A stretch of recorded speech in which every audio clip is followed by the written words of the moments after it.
नमस्कार दोस्तों, स्वागत है आपका हमारे YouTube चैनल जीके ट्रैकर पे।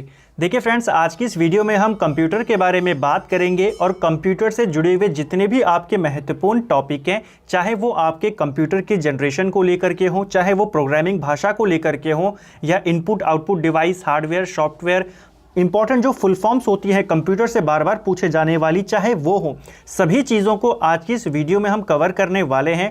आपके मेमोरी स्टोरेज को लेकर के MS office, MS Excel, MS PowerPoint, यहाँ की जो शॉर्ट कीज़ होती है उनको लेकर के जितने भी प्रश्न बनते हैं वो सब हम आज की इस वीडियो में कवर करने वाले हैं।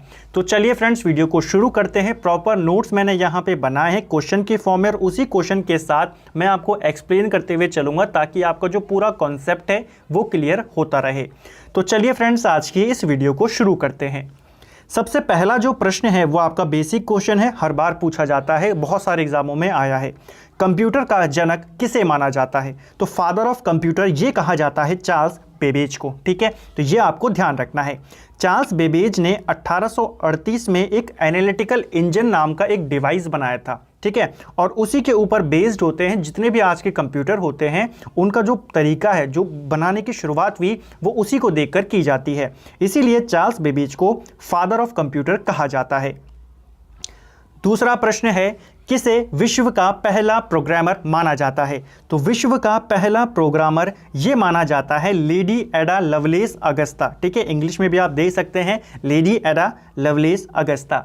इन्हें विश्व का पहला प्रोग्रामर माना जाता है। ठीक है, अब इन्होंने क्या किया था? देखिए, 1838 में चार्ल्स बेबेज ने अपना एनालिटिकल इंजन बनाया, लेकिन उस समय वो उसके ऊपर ज़्यादा काम नहीं कर सके। 1842 में ये आई और इन्होंने एक प्रोग्राम बनाया चार्ल्स बेबेज के उस डिवाइस के अंदर चलाने के लिए। ठीक है, इसीलिए इनको पहला प्रोग्रामर माना जाता है। तीसरा प्रश्न है, विश्व का पहला गणक यंत्र कौन सा था? तो विश्व का जो पहला गणक यंत्र माना जाता है वो अबेकस को माना जाता है। तो ये आपको ध्यान रखना है। अबेकस की अगर मैं इन्वेंशन की बात करूं तो टिम कैनमर करके एक व्यक्ति हैं जिन्होंने इस अबेकस की खोज करी थी 1622 में। अगला प्रश्न है, कंप्यूटर के विकास में सर्वाधिक योगदान किसने दिया था? देखिए, father of computer Charles Babbage हैं, लेकिन अगर आपको पूछेगा सर्वाधिक योगदान किसने दिया है तो वान न्यूमैन के द्वारा सर्वाधिक विकास दिया गया। कंप्यूटर के योगदान में, कंप्यूटर के विकास में सर्वाधिक योगदान इन्होंने दिया। अगला प्रश्न है, वर्तमान स्वरूप का पहला कंप्यूटर कौन सा था?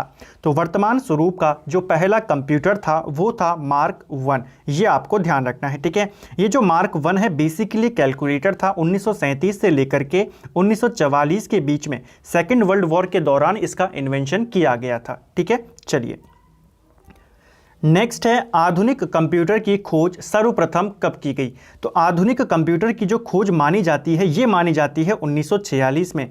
1946 में ही आपके ENIAC की खोज हुई थी। तो इसी को यहाँ पे माना जाता है कि यहीं से जो आधुनिक कंप्यूटर है इसकी शुरुआत यहाँ से मानी जाती है। ENIAC के बारे में बात करें तो ENIAC की फुल फॉर्म क्या होती है? ENIAC की जो आपकी फुल फॉर्म होती है, ये क्वेश्चन पेपर UKSSC इसको पूछ चुका है, electronic numerical integrated and computer. अभी आगे को हम डिटेल में देखेंगे। तो ध्यान रखना, आधुनिक कंप्यूटर की खोज 1946 में हुई, लेकिन अगर आपको प्रश्न बने कंप्यूटर के क्षेत्र में क्रांति कब आई, तो ये आई 1960 के बाद से। डिजिटल कंप्यूटर का विकास सर्वप्रथम कहां हुआ था? देखिए, अभी हम जो ये क्वेश्चन कर रहे हैं ये आपके जो बेसिक कंप्यूटर को लेके पूछे जाते हैं, इतिहास को लेकर के, वो कर रहे हैं। अभी हम आगे जो पूरा आपका सिलेबस है उसको यहाँ पे कवर करेंगे। जो आपके सोशल नेटवर्किंग साइट से क्वेश्चन बनते हैं, व्हाट्सएप, फेसबुक, ट्विटर, इनको कवर करेंगे। सारी चीज़ों को हम आज की इस मास्टर वीडियो के अंदर कवर करने वाले हैं। डिजिटल कंप्यूटर का विकास सबसे पहले अमेरिका में माना जाता है, ये आपको ध्यान रखना है। विश्व में सर्वाधिक कंप्यूटर वाला देश कौन सा है? तो सबसे ज़्यादा देश विश्व में अमेरिका में ही पाए जाते हैं या वहीं होते हैं। कंप्यूटर साक्षरता दिवस कब मनाया जाता है? कंप्यूटर साक्षरता दिवस हर साल 2 दिसंबर को मनाया जाता है। एक क्वेश्चन पेपर में पूछा गया था कि कंप्यूटर साक्षरता का अर्थ क्या होता है?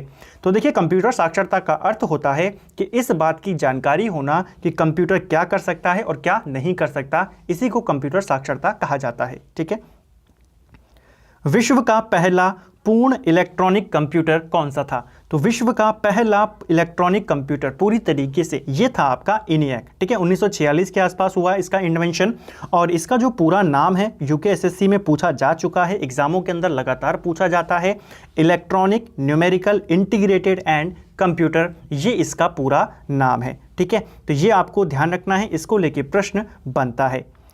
चलिए अगला प्रश्न है आपका, पहली पीढ़ी के कंप्यूटर में किसका प्रयोग किया जाता था? अब हम कंप्यूटर की जनरेशन के बारे में बात करेंगे। पहली पीढ़ी के जो कंप्यूटर होते थे इनमें आपकी वैक्यूम ट्यूब का प्रयोग किया जाता था। जो आपकी पहली पीढ़ी है ये 1942 से 55 के मध्य में मानी जाती है। हर बुक में आपको जो ये साल हैं अलग मिलेंगे, लेकिन आपको अप्रॉक्स लेके चलना है, ठीक है। तो 42 से 55 आपकी पहली पीढ़ी थी और इसमें वैक्यूम ट्यूब का इस्तेमाल किया जाता था। और कौन कौन से प्रश्न बनते हैं पहली पीढ़ी को लेकर के? तो देखिए, जो ये पहली पीढ़ी आई वैक्यूम ट्यूब वाली, तो इसमें अगर पूछा जाए भाषा कौन सी इस्तेमाल होती थी, तो इसके अंदर जो मशीनी भाषा होती थी, मशीनी भाषा यानी कि 0 और 1, तो ये इसमें इस्तेमाल होती थी, ठीक है। तो पहली पीढ़ी के कंप्यूटर में जो मशीनी भाषा होती थी उसका इस्तेमाल होता था। यहाँ पे एक छोटा सा इसको पढ़ देते हैं कि भाषा कितनी होती है कंप्यूटर की। तो कंप्यूटर में मुख्यतः दो तरीके की भाषाएं होती हैं, एक होती हैं आपकी लो लेवल लैंग्वेजेस और एक होती है आपकी हाई लेवल लैंग्वेजेस, निम्न स्तरीय भाषा, उच्च स्तरीय भाषा। तो जो आपकी मशीनी भाषा है ये एक निम्न स्तरीय भाषा है। अगला प्रश्न है, ट्रांजिस्टर का प्रयोग कंप्यूटर की कौन सी पीढ़ी में किया गया था? तो ट्रांजिस्टर का जो पहली बार प्रयोग किया गया ये कंप्यूटर की दूसरी पीढ़ी में किया गया 1955 से लेके 64 तक। देखिए ये क्वेश्चन हर बार बनता है एग्जाम के अंदर कि पहली पीढ़ी में किसका इस्तेमाल हुआ, दूसरी पीढ़ी में किसका हुआ, उस तरीके से। तो दूसरी पीढ़ी में ट्रांजिस्टर का इस्तेमाल किया गया। ट्रांजिस्टर के आविष्कार की बात करूं तो ट्रांजिस्टर का आविष्कार विलियम शॉकले के द्वारा किया गया। हालांकि इसमें इनके साथी भी थे जिनका नाम जॉन बर्डेन और वाल्टर हाउस था, तो उन दोनों के नाम ज़्यादा पूछे नहीं जाते, ज़्यादातर नाम आपको विलियम शॉकले का देखने को मिलेगा। इन्होंने 1947 के आसपास जो ट्रांजिस्टर है इसकी खोज कर दी थी और इसका प्रयोग जो दूसरी पीढ़ी है 1955 से लेकर 64 के बीच इसमें किया गया, ठीक है। एक और चीज़ इसकी अगर मैं भाषा की बात करूं तो दूसरी पीढ़ी के कंप्यूटर में भी आपकी जो निम्न स्तरीय भाषा थी उसका इस्तेमाल किया गया। इस पीढ़ी में जो आपकी असेंबली भाषा थी, ठीक है, असेंबली भाषा भी आपकी लो लेवल लैंग्वेज है और इस असेंबली भाषा का इस्तेमाल दूसरी पीढ़ी के कंप्यूटर्स में किया गया, ठीक है। चलिए अगला है यहाँ पे अगला पॉइंट तीसरी पीढ़ी को लेकर के। देखिए तीसरी पीढ़ी का जो काल था ये 1964 से लेके 75 तक था और इसमें आईसी चिप्स का इस्तेमाल किया गया। कई बार आपको आईसी की फुल फॉर्म पूछ लेता है, तो इंटीग्रेटेड सर्किट चिप्स इसका पूरा नाम है। तो इसका इस्तेमाल कंप्यूटर की कौन सी पीढ़ी में किया गया? तो तीसरी पीढ़ी में इसका इस्तेमाल किया गया। आईसी चिप के अगर आविष्कार की मैं बात करूं तो इसका जो आविष्कार किया वो जैक किल्बी के द्वारा किया गया, ठीक है। जैक किल्बी और इनके एक साथी थे जिनका नाम था रॉबर्ट नॉय, ठीक है। तो रॉबर्ट नॉय और जैक किल्बी, इनका नाम कम पूछा जाता है फिर भी आपको ध्यान रखना है। जैक किल्बी ने आविष्कार किया जो ये आपकी आईसी की चिप होती है इसके ऊपर क्वेश्चन बनता है कि किसकी परत चढ़ी होती है, तो ये आपके सिलिकॉन की परत इसके ऊपर चढ़ी होती है, ठीक है। और ये आईसी की चिप आपकी दो प्रकार की होती है, एसएसआई और एमएसआई।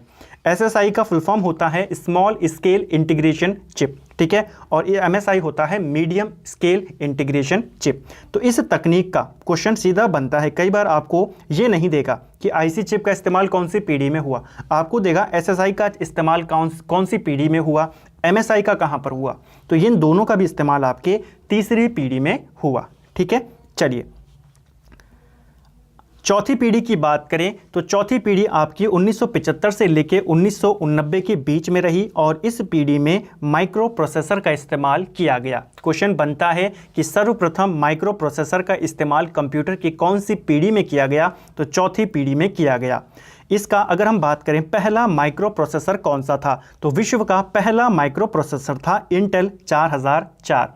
क्वेश्चन बनता है इसको किस कंपनी ने बनाया? तो इंटेल कंपनी के द्वारा इसे बनाया गया। यह माइक्रो प्रोसेसर आपका 1971 में बना था। तो विश्व का पहला माइक्रो प्रोसेसर इंटेल 4004 है जिसको इंटेल कंपनी ने बनाया और इसको बनाने का जो मुख्य श्रेय जाता है वो फ्रेडरिको फॉगिंग को जाता है, ठीक है। तो ये आपको ध्यान रखना है, इन्हीं को मुख्य श्रेय जाता है। अगर मैं यहाँ पे तकनीक की बात करूँ तो यहाँ पे VLSI का इस्तेमाल किया गया। देखिए जो तीसरी पीढ़ी थी वहाँ पे स्मॉल स्केल और मीडियम स्केल का इस्तेमाल हुआ, यहाँ पे वेरी लार्ज स्केल यहाँ पे इसका इस्तेमाल किया गया। ठीक है, चलिए अगला है यहाँ पे आपका पांचवी पीढ़ी। और एक और चीज़ आपको यहाँ पे ध्यान रखनी है कि इसी पीढ़ी में आपके जो कोडिंग की शुरुआत है, चौथी पीढ़ी में आपकी कोडिंग की शुरुआत भी हो गई थी। चलिए, तो कोडिंग की शुरुआत आपकी चौथी जो पीढ़ी थी वहाँ पे हो गई थी। अब आगे चलते हैं। इसके बाद हम बात करेंगे पांचवी पीढ़ी को लेकर के। देखिए जो कंप्यूटर की पांचवी पीढ़ी थी ये 1989 में इसकी शुरुआत हुई और वर्तमान में अभी तक पांचवी पीढ़ी ही चल रही है। अगर आपको पूछा जाए वर्तमान में कंप्यूटर की कौन सी पीढ़ी चल रही है, ये पांचवी पीढ़ी है। इस पीढ़ी में जो आपकी AI इंटेलिजेंस है, AI यानी कि आर्टिफिशियल इंटेलिजेंस तकनीक का यहाँ पे इस्तेमाल किया गया। ठीक है, और एक और इम्पॉर्टेंट क्वेश्चन आपको ध्यान रखना है, AI जो आपकी आर्टिफिशियल इंटेलिजेंस है इसका जनक किसे माना जाता है? तो जॉन मैकार्थी। ठीक है, जॉन मैकार्थी को इस इंटेलिजेंस का जनक माना जाता है। ठीक है, तो क्वेश्चन बनेगा माइक्रो प्रोसेसर का इस्तेमाल कौन सी पीढ़ी में हुआ, ट्रांजिस्टर का इस्तेमाल, या फिर आपकी जो कोडिंग कौन सी पीढ़ी में शुरुआत की गई, ये सारी चीज़ें आपको ध्यान रखनी है। इसके अलावा जो आपकी पांचवी पीढ़ी थी यहाँ पे ULSI तकनीक का इस्तेमाल किया गया, यानी कि ultra large scale integration circuit chips का यहाँ पे इस्तेमाल किया गया। तो तीसरी पीढ़ी में SSI थी, चौथी पीढ़ी में आपकी VLSI और पांचवी पीढ़ी में अल्ट्रा लार्ज वाली यहाँ पे आ गई थी। ठीक है, चलिए, तो ये हमने कंप्यूटर की पीढ़ियों को देखा और साथ में उनके साथ जो आपकी भाषा को देखा हमने थोड़ा बहुत। शुरुआत में हाई लेवल भाषा कौन सी पीढ़ी में आई, तो आपने देखा यहाँ पे हाई लेवल भाषा की बात कर लेते हैं। ठीक है, हाई लेवल भाषा अब हम यहाँ से शुरू करेंगे। चलिए, पहली उच्च स्तरीय भाषा कौन सी थी? देखिए जो पहली उच्च स्तरीय भाषा थी आपकी वो थी फोर्ट्रॉन। फोर्ट्रॉन का पूरा नाम कई बार पूछा गया है, फॉर्मूला ट्रांसलेशन इसका पूरा नाम है। ठीक है, और प्रोग्राम के लिए किसी भी भाषा को जो विकसित किया गया सबसे पहले किसी भी प्रोग्राम के लिए, तो वो आपकी फोर्ट्रॉन ही थी।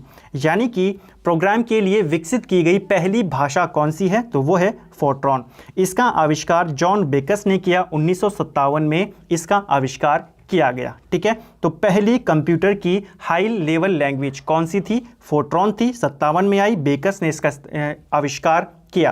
क्वेश्चन बनेगा जो आपकी हाई लेवल लैंग्वेजेस हैं इनका इस्तेमाल कौन सी पीढ़ी से शुरू हुआ, तो इनका इस्तेमाल आपकी तीसरी पीढ़ी से शुरू हुआ। ठीक है, अब कुछ प्रमुख हाई लेवल लैंग्वेजेस हैं, इनको यहाँ पे देखते हैं।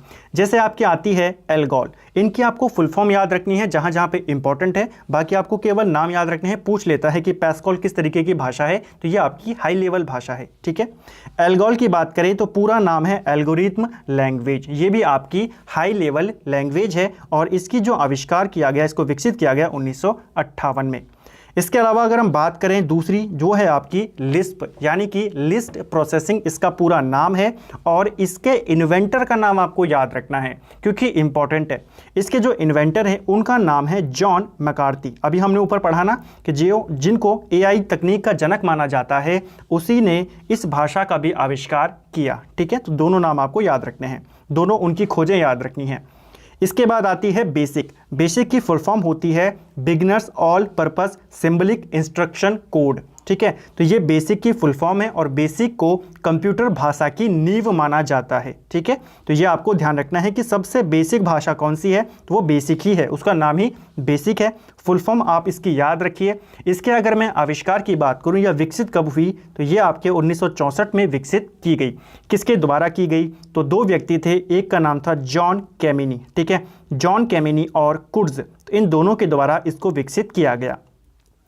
इसके बाद बात करें पास्कल की, तो पास्कल भी आपकी एक हाई लेवल लैंग्वेज है। इसकी जो विकसित हुई ये 1970 में विकसित हुई और निकोलस विर्थ करके एक व्यक्ति थे जिन्होंने इस भाषा को विकसित किया।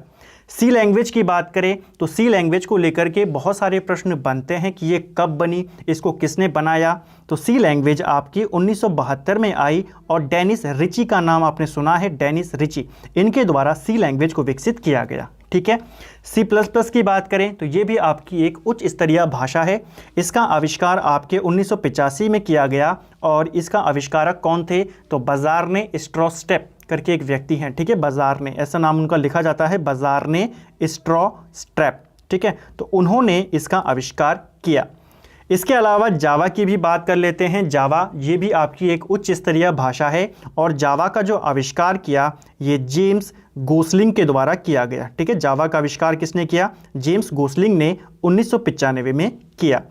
इसके अलावा एक और है आपकी उच्च स्तरीय भाषा जिसका नाम है कोबोल। कोबोल की फुल फॉर्म याद रखनी है, कॉमन बिजनेस ओरिएंटेड लैंग्वेज। ठीक है, नाम से ही पता चल रहा है कि ये जो भाषा थी आपकी ये व्यापार के लिए विकसित की गई थी। तो प्रश्न बनता है कौन सी भाषा का इस्तेमाल व्यापार में किया जाता है? तो वो है आपकी कोबोल। ठीक है, इसके जो आविष्कारक थे उनका नाम था ग्रेस हूपर मुर्रे। ठीक है, ग्रेस हूपर आप याद रखें, ग्रेस हूपर इनका नाम था। 1959 में इन्होंने इस भाषा का विकास किया। अब कोबोल को लेकर के एक पॉइंट और आपको ध्यान रखना है। देखिए, इनको साथ साथ में अगर आप नोट करते हुए चलेंगे तो आपको यहाँ पे फ़ायदा ज़रूर होगा, क्योंकि बहुत सारे एक्स्ट्रा फैक्ट हैं जो यहाँ पे लिखने पॉसिबल नहीं थे, वो मैं आपको यहाँ पे रिकॉल कराते हुए चलूँगा। तो आपको सारी चीज़ें लिखते हुए चलनी है, तो आपके प्रॉपर नोट्स यहाँ पे बन जाएंगे। आपको एग्जाम से पहले दोबारा कंप्यूटर कहीं से भी पढ़ने की ज़रूरत नहीं पड़ेगी। ठीक है, कोबोल के आपने फुल फॉर्म लिखी, कोबोल के आपने आविष्कारक का नाम लिखा, इस्तेमाल कहाँ होती है? व्यापार के लिए होती है। एक क्वेश्चन कोबोल को लेकर के और याद रखना कि ऐसी कौन सी भाषा है जिसमें सबसे ज़्यादा उपयुक्त डॉक्यूमेंटेशन यह संभव है? तो वो है आपकी कोबोल भाषा। सबसे ज़्यादा उपयुक्त डॉक्यूमेंटेशन अगर किसी भाषा में संभव है तो वो कोबोल है। ठीक है, तो ये हमने कंप्यूटर की भाषाओं के बारे में बात करी। तो देखिए, उच्च लेवल भाषाएं हमने यहाँ पे देखी, यहाँ से आपके क्वेश्चन ज़रूर बनते हैं। उत्तराखंड में भी या अदर एग्जाम में भी कई बार पूछा गया है सी लैंग्वेज किसने विकसित करी, एल्गोल की फुल फॉर्म पूछी जाती है, बेसिक के बारे में बात की जाती है। ठीक है, अब बात करेंगे कंप्यूटर के आकार, यहाँ पे इसको आकार कर देना। ठीक है, आकार के आधार पर, हाँ ठीक है, आकार के आधार पर कंप्यूटर कितने प्रकार के होते हैं? देखिए, आकार के आधार पे कंप्यूटर 4 प्रकार के होते हैं। पहला प्रकार होता है सुपर कंप्यूटर। ये सबसे बड़े कंप्यूटर होते हैं और इनका इस्तेमाल जो आपके साइंटिस्ट होते हैं, वैज्ञानिक होते हैं, उनके द्वारा किया जाता है। ठीक है, उसके बाद आते हैं मेन फ्रेम कंप्यूटर। ये दूसरे नंबर के सबसे बड़े कंप्यूटर्स होते हैं और इनका इस्तेमाल सेवा देने के लिए किया जाता है। ठीक है, यानी कि एक तरीके के सर्वर होते हैं जो सर्विस देते हैं। ठीक है, अब इसके बारे में डिटेल से बात करेंगे। तीसरे होते हैं मिनी कंप्यूटर। मिनी कंप्यूटर वे कंप्यूटर होते हैं जिनका इस्तेमाल बहुत बड़े स्तर पे डाटा को स्टोर करने के लिए किया जाता है। जैसे अगर हम रेलवे की बात करें तो वहाँ पे आपका मिनी कंप्यूटर का इस्तेमाल किया जाता है। ठीक है, या बैंकिंग की बात करें तो यहाँ पे कौन से कंप्यूटर होते हैं? जहाँ पे आपको बहुत बड़ी मात्रा में डाटा स्टोर करना होता है, वहाँ पे मिनी कंप्यूटर होता है। और अंत में आता है माइक्रो कंप्यूटर। माइक्रो कंप्यूटर वे कंप्यूटर होते हैं जिसके अंदर आप पर्सनल कंप्यूटर आ जाते हैं, इसके अंदर घरेलू इस्तेमाल के लिए आ जाते हैं, या जो ऑफिशियल यूज़ होते हैं, ऑफिसों में भी यूज़ होते हैं, वो माइक्रो कंप्यूटर होते हैं। तो ये हमने बेसिक बातें पढ़ी कि आकार के आधार पे कंप्यूटर कितने प्रकार के होते हैं। लेकिन अगर आपको पूछा जाए कि कार्य पद्धति के आधार पे कंप्यूटर कितने प्रकार के होते हैं, तो कार्य पद्धति के आधार पे कंप्यूटर 3 प्रकार के होते हैं। पहला एनालॉग कंप्यूटर। एनालॉग कंप्यूटर वो जो इस प्रकार के सिग्नलों को दिखाता है, इस सिग्नल के ऊपर वर्क करता है। ठीक है, दूसरा डिजिटल कंप्यूटर जो आपके डिजिटल जो सिग्नल्स होते हैं उनके ऊपर काम करता है। और तीसरा होता है आपका हाइब्रिड कंप्यूटर जो एनालॉग के रूप में भी काम कर सकता है और डिजिटल, दोनों की उसकी प्रॉपर्टीज उसमें होती हैं। तो कार्य पद्धति के आधार पे 3 होते हैं, एनालॉग, डिजिटल और हाइब्रिड कंप्यूटर। अगर हम पीढ़ी के आधार पे मैं आपको पूछूं कि पीढ़ी के आधार पे कंप्यूटर कितने प्रकार के हैं, तो अभी हमने कंप्यूटर की पीढ़ियों को पढ़ा, 5 पीढ़ी हो चुकी हैं। ठीक है, 5वीं पीढ़ी चल रही है। चलिए, विश्व का पहला सुपर कंप्यूटर कौन सा था? ये क्वेश्चन बहुत बार पूछा जाता है। दुनिया का पहला सुपर कंप्यूटर ये था आपका क्रे 1, जिसे सीडेक 6000 भी कहा जाता है। तो दोनों नाम आपको याद रखने हैं, दोनों में से कुछ भी पूछा जा सकता है। ये दुनिया का पहला सुपर कंप्यूटर था, इसको बनाया सैम्योर क्रे ने। ठीक है, तो विश्व का पहला सुपर कंप्यूटर सैम्योर क्रे के द्वारा 1975 में बनाया गया था। ठीक है, 1975 में इसको बनाया गया और ऑफिशियली अगर बात करें तो 1976 में इसको स्थापित भी कर दिया गया था। ठीक है, तो 76 में इसको बनाया गया सैम्योर क्रे के द्वारा। तो विश्व का पहला सुपर कंप्यूटर है। अगर बात करें वर्तमान में विश्व का सबसे शक्तिशाली सुपर कंप्यूटर कौन सा है, तो वो है आपका जापान का फुगाकू सुपर कंप्यूटर। ठीक है, ये अभी वर्तमान में दुनिया का सबसे ज़्यादा शक्तिशाली सुपर कंप्यूटर है। सुपर कंप्यूटर को लेकर के एक दो पॉइंट और हैं जो आपको याद रखने हैं। जो आपके सुपर कंप्यूटर्स होते हैं इनकी गति को किस में मापा जाता है, क्वेश्चन बनता है तो इनकी गति को फ्लॉप्स में मापा जाता है, फ्लॉप्स या मेगा फ्लॉप्स में इनकी गति को मापा जाता है। फ्लॉप की फुल फॉर्म आपको पूछी जाती है तो फ्लॉप की फुल फॉर्म आप लिख लीजिए कहीं पर भी पेज के साइड में, फ्लोटिंग, ठीक है। यहाँ पे जगह नहीं है स्क्रीन पे, मैंने आपको पहले भी कहा कि मोबाइल स्क्रीन पे लिखने में थोड़ी सी दिक्कत होती है, लेकिन मैं बोलता हूँ आप इसको लिख लीजिएगा, ठीक है। फ्लोटिंग पॉइंट ऑपरेशन पर सेकंड, ये इसकी फुल फॉर्म होती है, ठीक है, फ्लॉप्स की। फ्लॉप क्या है? फ्लॉप सुपर कंप्यूटर की मापने की गति है। सुपर कंप्यूटर की गति मापने के लिए क्या होती है? फ्लॉप्स होती है, ठीक है। जैसे कंप्यूटर की गति, अगर आपको प्रश्न बने कंप्यूटर की गति किस में मापी जाती है तो कंप्यूटर की गति हर्ट्ज में मापी जाती है, ठीक है। इसी प्रकार सुपर कंप्यूटर की गति फ्लॉप्स में मापी जाती है, ठीक है। चलिए एक और प्रश्न बनता है, ये तो हमने विश्व के पहले सुपर कंप्यूटर की बात कर दी, ये कौन सा है? क्रे 1 है, 76 में बनाया किसने? सैम्युअल क्रे ने। लेकिन अगर आपको पूछे विश्व का पहला पर्सनल सुपर कंप्यूटर, पहला व्यक्तिगत सुपर कंप्यूटर कौन सा है तो नाम याद रखना, टेस्ला विश्व का पहला व्यक्तिगत सुपर कंप्यूटर है। चलिए अगला है आपका, सेवा देने का काम किन कंप्यूटर के द्वारा किया जाता है तो सेवा देने का जो कार्य होता है ये मेन फ्रेम कंप्यूटर के द्वारा किया जाता है। अभी हमने ऊपर बात करी थी ना जब हमने बेसिक आइडिया देखा था, तो जो आपके मेन फ्रेम कंप्यूटर होते हैं इनका मुख्य कार्य होता है सेवा देने का। जो भी आपकी जो बड़ी बड़ी कंपनीज होती हैं, चाहे आप सिम कंपनी को देख लीजिए, तो जिससे भी आप सर्विस लेते हैं, चाहे सिम कार्ड की कंपनी है, तो वो जो आपको सेवा दे रही है, अपनी जितने भी आपको डाटा दे रही है, वो सब किस कंप्यूटर के माध्यम से दे रही है? मेन फ्रेम कंप्यूटर के माध्यम से दे रही है, ठीक है। तो सेवा देने के लिए मेन फ्रेम कंप्यूटर का इस्तेमाल होता है। और सबसे प्रसिद्ध मेन फ्रेम कंप्यूटर की अगर बात करें तो ये है आपका यूनिवैक, यूनिवर्सल ऑटोमेटिक कंप्यूटर इसकी फुल फॉर्म है। और ये कंप्यूटर विश्व का पहला कॉमर्शियल कंप्यूटर था, ठीक है। तो ये भी आपको ध्यान रखना है। चलिए अगला है, बहुत सारे डाटा को स्टोर करने के लिए किस कंप्यूटर का प्रयोग होता है तो बहुत सारे डाटा को स्टोर करने के लिए मिनी कंप्यूटर, हमने ऊपर बात करी थी। और पहला मिनी कंप्यूटर कौन सा है तो विश्व का पहला मिनी कंप्यूटर है PDP-1। PDP की फुल फॉर्म होती है प्रोग्राम डेटा प्रोसेसर, ठीक है। तो प्रोग्राम डेटा प्रोसेसर इसकी फुल फॉर्म है और ये आपका एक मिनी कंप्यूटर है। क्वेश्चन आपको इस तरीके से दे देगा, आपको बोलेगा इनमें से कौन सा सुपर कंप्यूटर है, आपको ऑप्शन में दे देगा, जैसे फुगाकू दे देगा, PDP दे देगा और इसके ऊपर जो अभी हमने पढ़ा यूनिवैक दे देगा। तो आप जानते हैं ये आपका सुपर कंप्यूटर है, ये आपका मिनी कंप्यूटर है और ये आपका मेन फ्रेम कंप्यूटर है। तो इस तरीके से प्रश्न बनते हैं। लैपटॉप का पिता किसे कहा जाता है तो फादर ऑफ लैपटॉप, ये किसको कहा जाता है? ये एडम ऑसबॉर्न को कहा जाता है, ठीक है। तो ये आपको ध्यान रखना है, फादर ऑफ लैपटॉप ये किसको कहा जाता है? ये कहा जाता है एडम ऑसबॉर्न को। अगर मैं बात करूँ फादर ऑफ पर्सनल कंप्यूटर किसको कहा जाता है तो ये कहा जाता है हेनरी एडवर्ड रॉबर्ट को father of personal laptop computer कहा जाता है, ठीक है। तो दोनों बातें आपको ध्यान रखनी है। चलिए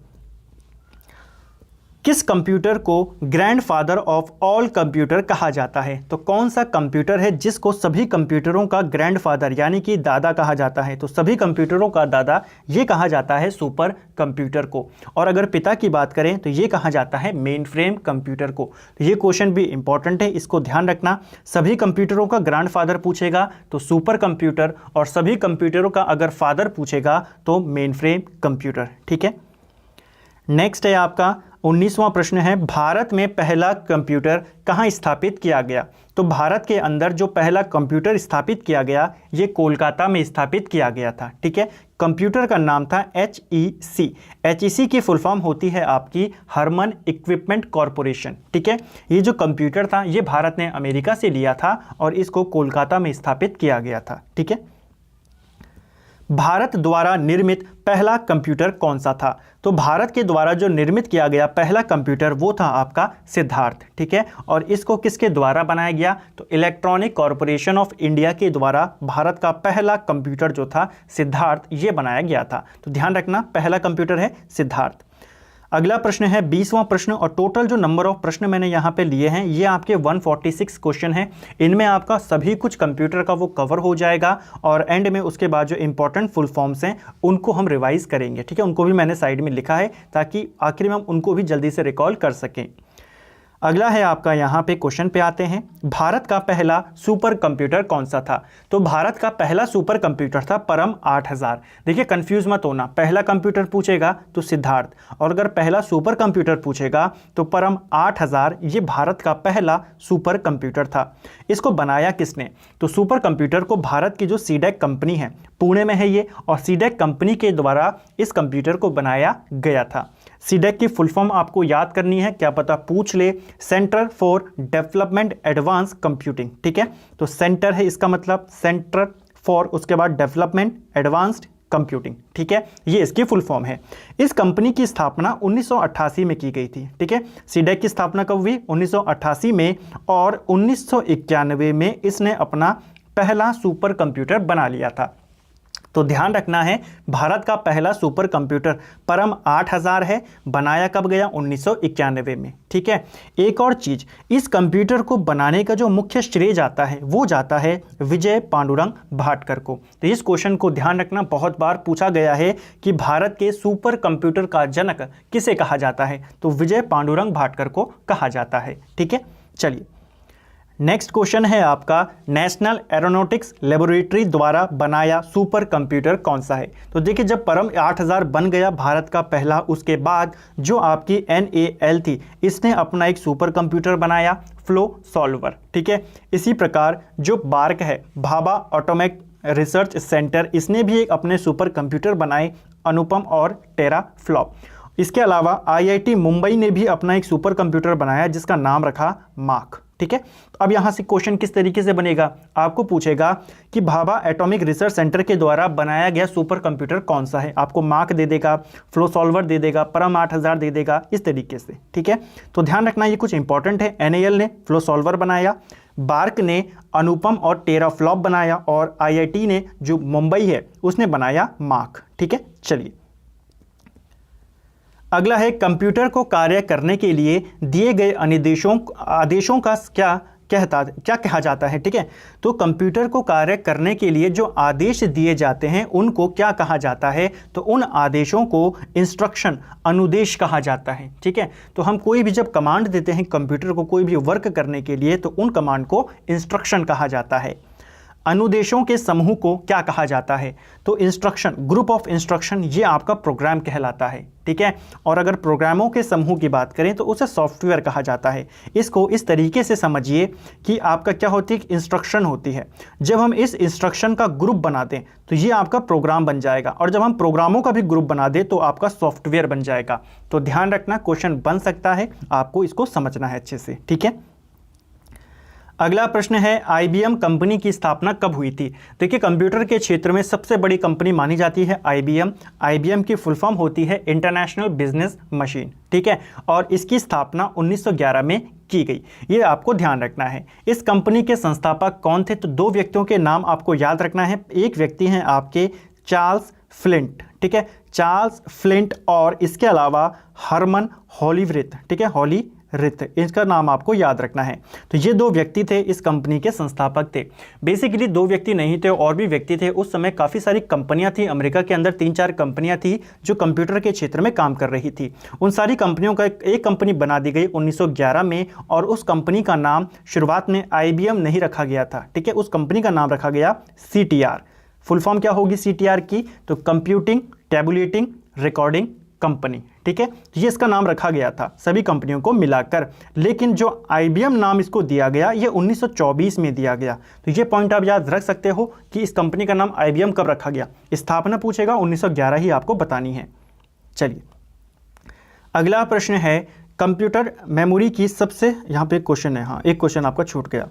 चिन्हात्मक डाटा में किसका प्रयोग किया जाता है? जो आपके चिन्हात्मक डाटा होते हैं, न्यूमेरिक डाटा होते हैं, वहाँ पे आपका किस प्रकार का, अल्फा न्यूमेरिक डाटा, वहाँ पे आपका किस प्रकार का इस्तेमाल किया जाता है डाटे का? तो अंक भी होते हैं, उसमें आपके अक्षर भी होते हैं, और उसमें आपके जो चिन्ह होते हैं वो भी होते हैं। ठीक है, कंप्यूटर मेमोरी की सबसे छोटी इकाई क्या होती है? तो कंप्यूटर मेमोरी की सबसे छोटी इकाई की बात करें तो ये बिट होती है।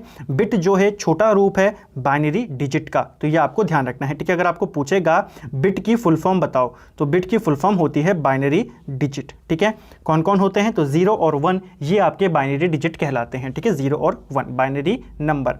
एक और चीज़ ध्यान रखना कि अगर आपको स्मॉल बी दे कि बी क्या है, तो बी होता है आपका बिट, ठीक है। और अगर कैपिटल बी दे तो ये आपका बाइट होता है, ठीक है। तो इस चीज़ को ध्यान रखना, पूछा जा सकता है। चलिए, अब यहाँ पर एक टेबल है, यहाँ को लेके क्वेश्चन आपके बनते हैं कि आपका जो मेज़रमेंट पूछा जाता है कि 8 बिट बराबर कितना होता है, इस तरीके से इसको एक बार कवर करते हैं। देखिए 4 बिट अगर हम मिला दें, हमने बात करी ना कंप्यूटर की सबसे छोटी इकाई क्या होती है? बिट होती है। अगर मैं 4 बिटों को मिला दूं तो आपका एक निबल बन जाएगा।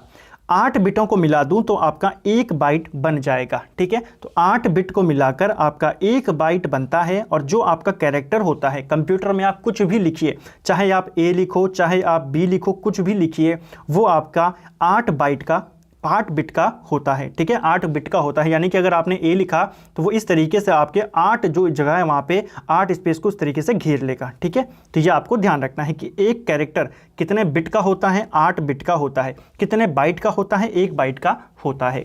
चलिए अब आगे चलते हैं ये वाली टेबल पे।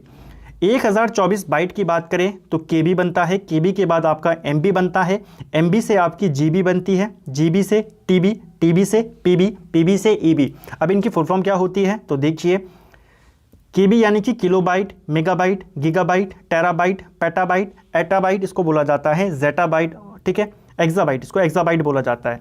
इसके बाद आपकी जेटाबाइट और आखिर में आती है योटाबाइट। तो कंप्यूटर की सबसे छोटी यूनिट हमने बात करी वो बिट होती है, सबसे बड़ी पूछेगा तो योटाबाइट होती है। हर चीज़ में 1024 है तो इनको पढ़ने की ज़रूरत नहीं, आपको बस ये क्रम याद रखना है कि जीबी के बाद टीबी आता है, टीबी के बाद पीबी आता है, ठीक है। इस तरीके से आपको बस ये क्रम याद रखना है। कंप्यूटर मेमोरी कितने प्रकार की होती है? अब हम कंप्यूटर मेमोरी को लेकर के कुछ प्रश्नों को यहाँ पे देखेंगे। देखिए कंप्यूटर मेमोरी मुख्यतः 2 प्रकार की होती है। एक होती है आपकी प्राथमिक मेमोरी, जिसको प्राइमरी मेमोरी भी कहा जाता है, ठीक है। और दूसरी होती है सहायक मेमोरी, जिसको सेकेंडरी मेमोरी या ऑक्सिलरी मेमोरी भी कहा जाता है, या द्वितीयक मेमोरी भी कहते हैं। तो ये 2 प्रकार की मेमोरियाँ कंप्यूटर में होती हैं। प्राथमिक मेमोरी क्या होती है? तो देखिए प्राथमिक मेमोरी वो मेमोरी है जो पहले से ही उस डिवाइस में लगी होती है, ठीक है। पहले से ही जो कंप्यूटर के अंदर लगी होती है वो प्राइमरी मेमोरी है।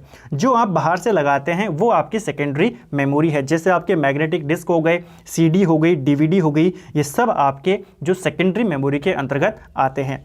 प्राइमरी में आपकी रैम आ जाती है, रोम आ जाती है, ये सब आपकी प्राइमरी मेमोरी होती है। इसके अलावा जो कैशे मेमोरी है ये भी आपकी प्राथमिक मेमोरी है।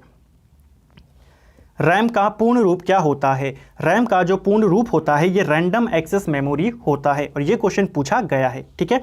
रैम रैंडम एक्सेस मेमोरी होता है। ये आपकी एक प्राथमिक मेमोरी है, प्राइमरी मेमोरी है, और इसको प्रेजेंट टाइम मेमोरी भी कहा जाता है। प्रेजेंट टाइम मेमोरी इसको क्यों कहा जाता है? तो देखिए जब भी आप कंप्यूटर के ऊपर कोई भी काम करें, चाहे कंप्यूटर के ऊपर करें चाहे आप मोबाइल फ़ोन के ऊपर कोई भी काम करें, वो ऑपरेशन जो भी आप कर रहे हैं वो आपके रैम के ऊपर चलता है। इसीलिए कहा जाता है ना कि अगर आपके फ़ोन पे रैम ज़्यादा है तो आप एक साथ बहुत सारे जो ऐप्स हैं उनको खोल सकते हो, या बहुत सारे मल्टीटास्किंग आप कर सकते हो। तो रैम के ऊपर वो चलता है सारा काम, इसीलिए इसको प्रेजेंट टाइम मेमोरी कहा जाता है। दूसरा बिंदु जो इसका है वो है कि ये एक वोलेटाइल मेमोरी है, ठीक है। वोलेटाइल मेमोरी का अर्थ होता है कि अगर आप कंप्यूटर के ऊपर कोई काम कर रहे हैं, कोई वर्क कर रहे हैं, और अगर अचानक से पावर सप्लाई चली जाए तो जो आपने वर्क किया वो भी आपका वहाँ से चला जाएगा, सेव नहीं होगा, ठीक है। तो ये एक वोलेटाइल मेमोरी है, यानी कि लाइट गई तो डाटा भी गया। इसीलिए इस मेमोरी को टेम्पररी मेमोरी कहा जाता है, ठीक है। रैम को अस्थायी मेमोरी कहा जाता है। कंप्यूटर की याददाश्त किस मेमोरी को कहते हैं? तो कंप्यूटर की याददाश्त रैम को कहा जाता है, ठीक है। रैम कितने प्रकार की होती है? तो जो आपकी रैंडम एक्सेस मेमोरी होती है ये मुख्यतः 2 प्रकार की होती है। एक होती है स्टैटिक रैम, एक होती है डायनामिक रैम, ठीक है। अब यहाँ पे इनको लेके कैसे प्रश्न बनता है उनको भी देख लीजिए। देखिए स्टैटिक रैम आपकी वो होती है जो आपकी चेंज नहीं होती है, स्टैटिक है बिल्कुल है, ठीक है, फुल फॉर्म से ही पता चल रहा है स्टैटिक रैम, ये चेंज नहीं होगी। डायनामिक चेंज आपकी हो सकती है, जो आपकी डायनामिक रैम है इसमें आप परिवर्तन कर सकते हो, और डायनामिक रैम जो आपकी है ये बहुत बार रिफ्रेश होती है, ठीक है, ये आपकी अपडेट नहीं होती, रिफ्रेश नहीं होती। रोम का पूर्ण रूप क्या होता है? तो रोम का जो पूरा रूप होता है, फुल फॉर्म होती है, वो होती है रीड ओनली मेमोरी, ठीक है। जब आप कंप्यूटर पे कोई भी डाटा सेव करते हैं तो वो आपके रोम में ही जाके सेव होता है, ठीक है। रैम में डाटा सेव नहीं होता, रैम का काम केवल ये होता है कि आप जो भी ऑपरेशन कर रहे हैं उसको प्रॉपर चलाना। अगर आप कोई भी डाटा सेव करते हैं तो वो आपके रोम में जाके सेव होता है, इसलिए आपको इसको ध्यान रखना है, ठीक है, कि मेमोरी का, इस मेमोरी का जो प्रयोग होता है डाटा को स्टोर करने के लिए किया जाता है। इसके बाद अगर मैं बात करूं तो जो आपकी रोम है ये आपकी नॉन वोलेटाइल मेमोरी है, यानी कि यहां पे अगर आपकी लाइट जाएगी तो आपका डाटा नहीं जाएगा, इसीलिए इस मेमोरी को परमानेंट मेमोरी, स्थायी मेमोरी कहा जाता है।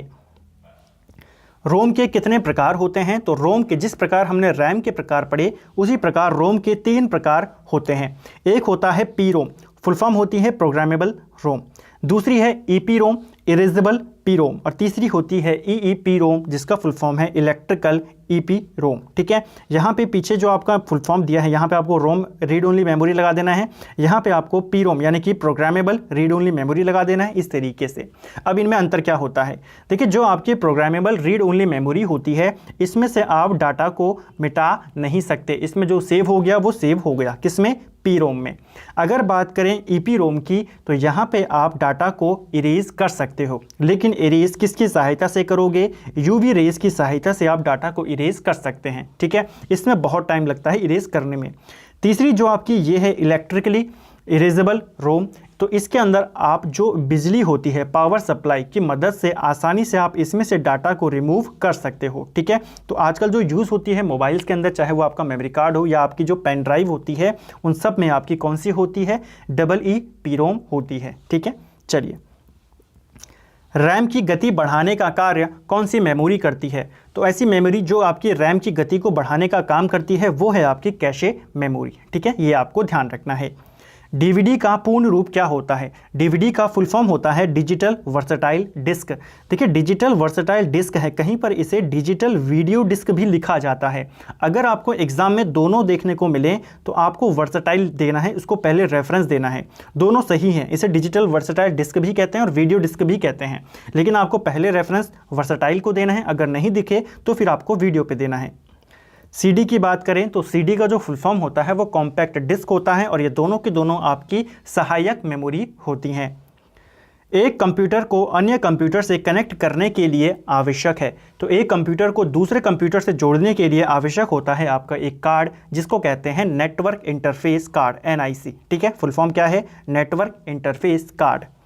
अगला प्रश्न है, दो नेटवर्क को आपस में जोड़ने का कार्य कौन करता है? तो दो नेटवर्क्स की अगर हम बात करें तो उनको जोड़ने का काम गेटवे के द्वारा किया जाता है, ठीक है। यही काम जो गेटवे करता है यही काम राउटर के द्वारा भी किया जाता है, ठीक है। तो आपको राउटर भी ध्यान रखना है और गेटवे, दोनों का काम क्या है? दो नेटवर्क को आपस में जोड़ना। अगला है आपका, नियमों के समूह को क्या कहा जाता है? तो रूल्स, सेट ऑफ रूल्स, इनको क्या कहते हैं? तो इनको कहा जाता है प्रोटोकॉल, ठीक है। नियमों के समूह को प्रोटोकॉल कहा जाता है।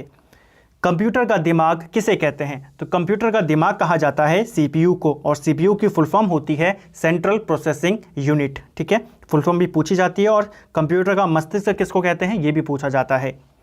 कंप्यूटर के एक भाग से दूसरे भाग में सिग्नल भेजने वाले इलेक्ट्रॉनिक पथ को क्या कहते हैं? तो जब हम कंप्यूटर के एक भाग से दूसरे भाग में सिग्नल को भेजते हैं तो उसे बस कहा जाता है, ठीक है। कंप्यूटर अशुद्धि को क्या कहा जाता है? तो कंप्यूटर अशुद्धि को बग कहा जाता है। अगर आप कंप्यूटर के अंदर कोई भी चीज़ चला रहे हैं, कोई भी प्रोग्राम चला रहे हैं और वहाँ पे आपकी जो इम्प्योरिटीज़ हैं, अशुद्धि हैं, वो आ गई तो उसे कंप्यूटर में बग कहा जाता है, ठीक है, कंप्यूटर की भाषा में। देखिए फ्रेंड, जो हमारी ये वाली वीडियो है पूरी मास्टर वीडियो कंप्यूटर के ऊपर, यहाँ पे हम जो इंपॉर्टेंट क्वेश्चंस हैं उनको कवर कर रहे हैं, उनके साथ जुड़े हुए एक्स्ट्रा फैक्ट के साथ। जब इस एग्ज़ाम के बाद बहुत जल्दी हम कंप्यूटर का पूरा एक जो सेशन होगा, जब आपके पूरे लेक्चर चलेंगे कंप्यूटर के, वहाँ पे हम इनको डिटेल में पढ़ेंगे टॉपिक वाइज, तब आपको और ज़्यादा क्लियर होगा। अभी यहाँ पे शॉर्ट में पढ़ रहे हैं और आपको यहाँ से बहुत ज़्यादा फ़ायदा होगा इस वीडियो को पूरा देखने से, ठीक है, क्योंकि यहाँ पे सारी चीज़ें मैंने क्वेश्चन की फॉर्म में बनाई है और उनसे जुड़े हुए ही फैक्ट मैं आपको एक साथ बता रहा हूँ। किसी प्रोग्राम में बग क्या होता है? अभी हमने बात करी कंप्यूटर में अशुद्धि को बग कहते हैं और बग का अर्थ होता है एरर, ठीक है। चलिए, किसी भी प्रोग्राम में अगर कोई एरर आ जाए तो उसको क्या बोला जाता है? उसे बग बोला जाता है। एरर रिपोर्टिंग के लिए किसका प्रयोग किया जाता है? तो देखिए, अगर आपके प्रोग्राम में कोई एरर आ गया तो वो आपको कैसे पता चलेगा? तो एरर रिपोर्टिंग के लिए जिसका इस्तेमाल किया जाता है वो है ICMP। ICMP इसका फुल फॉर्म होता है internet control message protocol. Bharat में नई कंप्यूटर नीति की घोषणा कब की गई? भारत में जो नई कंप्यूटर नीति आई यह नवंबर 1984 में आई थी। राजीव गांधी के द्वारा यह नीति आई थी, ठीक है। कौन सा इनपुट आउटपुट डिवाइस दोनों हैं? अभी हम डिटेल में इनपुट आउटपुट डिवाइस के बारे में बात करेंगे, कीबोर्ड के बारे में, माउस के बारे में, प्लॉटर, प्रिंटर, स्कैनर, सब के बारे में बात करेंगे। अभी आपको ये वाला क्वेश्चन ध्यान रखना है कि कौन सा ऐसा इनपुट आउटपुट डिवाइस है जो दोनों है, ठीक है, इनपुट भी और आउटपुट भी है, वो है आपका मॉडम, ठीक है, मॉड्यूलेटर, डीमॉड्यूलेटर। कंप्यूटर मॉनिटर की डिस्प्ले का आकार किस में मापा जाता है? देखिए, आपने सुना होगा कि आपकी जो टीवी है वो कोई बोलते हैं कि 30 इंच की है, 25 इंच की है, ठीक है।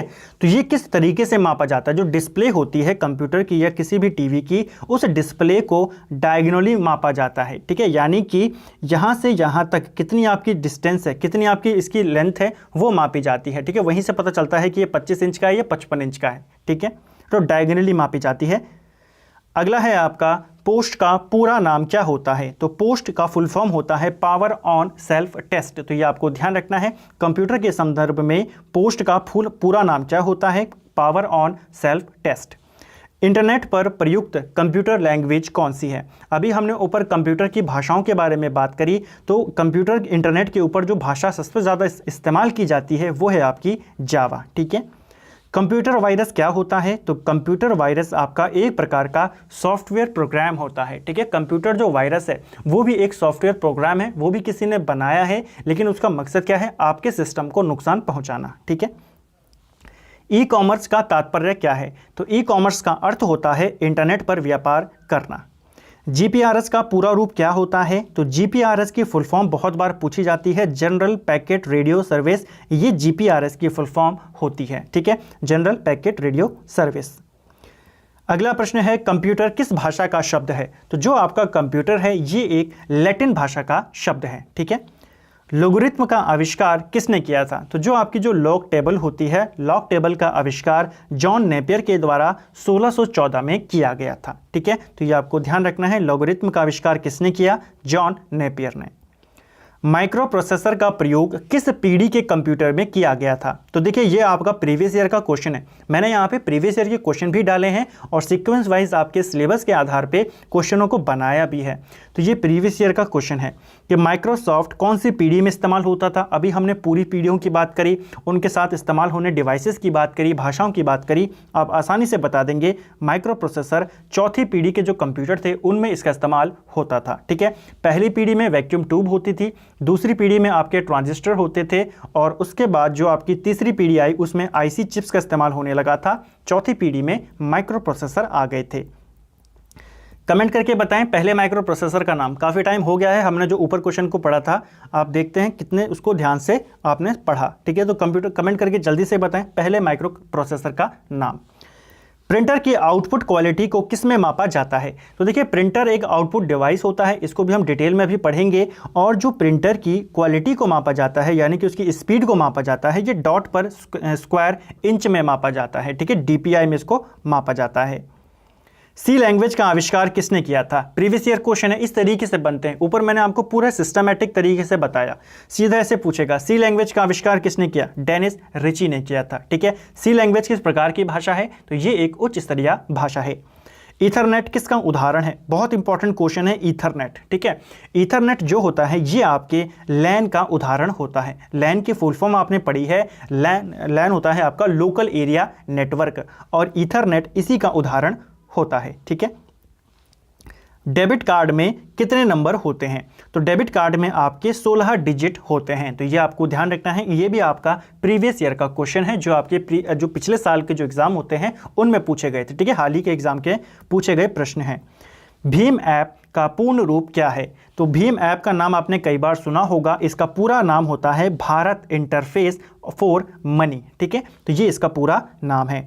इसी के साथ आपने यूपीआई का नाम भी सुना होगा। यूपीआई का फुल फॉर्म होता है यूनिफाइड पेमेंट इंटरफेस। ठीक है, इंटरफेस, तो आपको दोनों याद रखने हैं। भीम के बारे में पूछेगा तो Bharat interface for money, UPI के बारे में पूछेगा तो unified payment interface. Credit card के फाउंडर कौन हैं? तो क्रेडिट कार्ड के फाउंडर जो हैं आपके, उनका नाम है जॉन बिगिंस, इसका नाम है। ठीक है, तो क्रेडिट कार्ड किसने शुरू किया? जॉन बिगिंस ने। www और HTML के खोजकर्ता कौन है? तो देखिए www वर्ल्ड वाइड वेब बहुत बार पूछा गया है, इसकी फुल फॉर्म पूछी गई है, इसके इन्वेंशन के बारे में पूछा गया है। ये किया है टिम बर्नर्स-ली ने।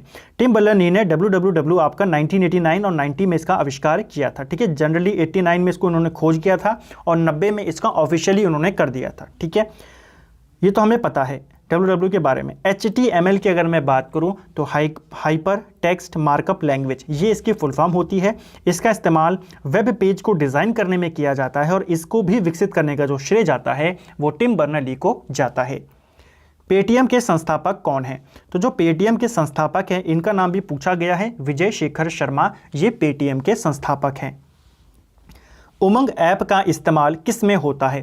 तो उमंग ऐप के बारे में भी आपने जाना होगा, भारत सरकार का ही एक ऐप है और इसका इस्तेमाल ई गवर्नेंस में होता है। क्वेश्चन पूछा गया है और इसकी फुल फॉर्म आपको याद रखनी है, unified mobile application for new government. ठीक है, अगला प्रश्न है NEFT से फेल पेमेंट कितने समय में रिफंड हो जाता है? देखिए NEFT जो होती है आपकी ऑनलाइन ट्रांजैक्शन के लिए एक सुविधा है। ठीक है, और इसके तहत जो आपकी अगर आपने कोई पेमेंट करी वो फेल हो गई तो वो आपको कितने देर में वापस मिल जाएगी? तो वो आपको 2 घंटे के अंदर वापस मिल जाएगी।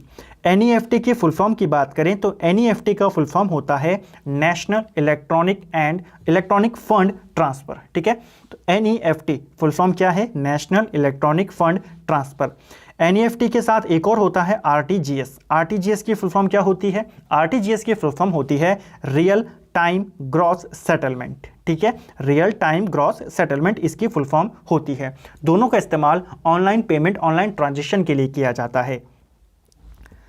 चुनाव संबंधी शिकायतों के लिए बनाया गया ऐप कौन सा है? तो ऐसा कौन सा ऐप है जिसका निर्माण चुनाव संबंधी शिकायतों के लिए बनाया गया है? तो वो है आपका सी विजिल ऐप। ठीक है, वाईफाई का पूरा नाम क्या होता है? तो वाईफाई का पूरा नाम भी पूछा गया है कई बार, वायरलेस फिडेलिटी इसका पूरा नाम होता है। ठीक है, और जैसे हमने ऊपर बात करी कि जो आपका ईथरनेट था वो किसका उदाहरण था? वो आपके लैन का उदाहरण था। इसी प्रकार वाईफाई भी आपके लैन का उदाहरण है। ठीक है, लोकल एरिया नेटवर्क का उदाहरण है।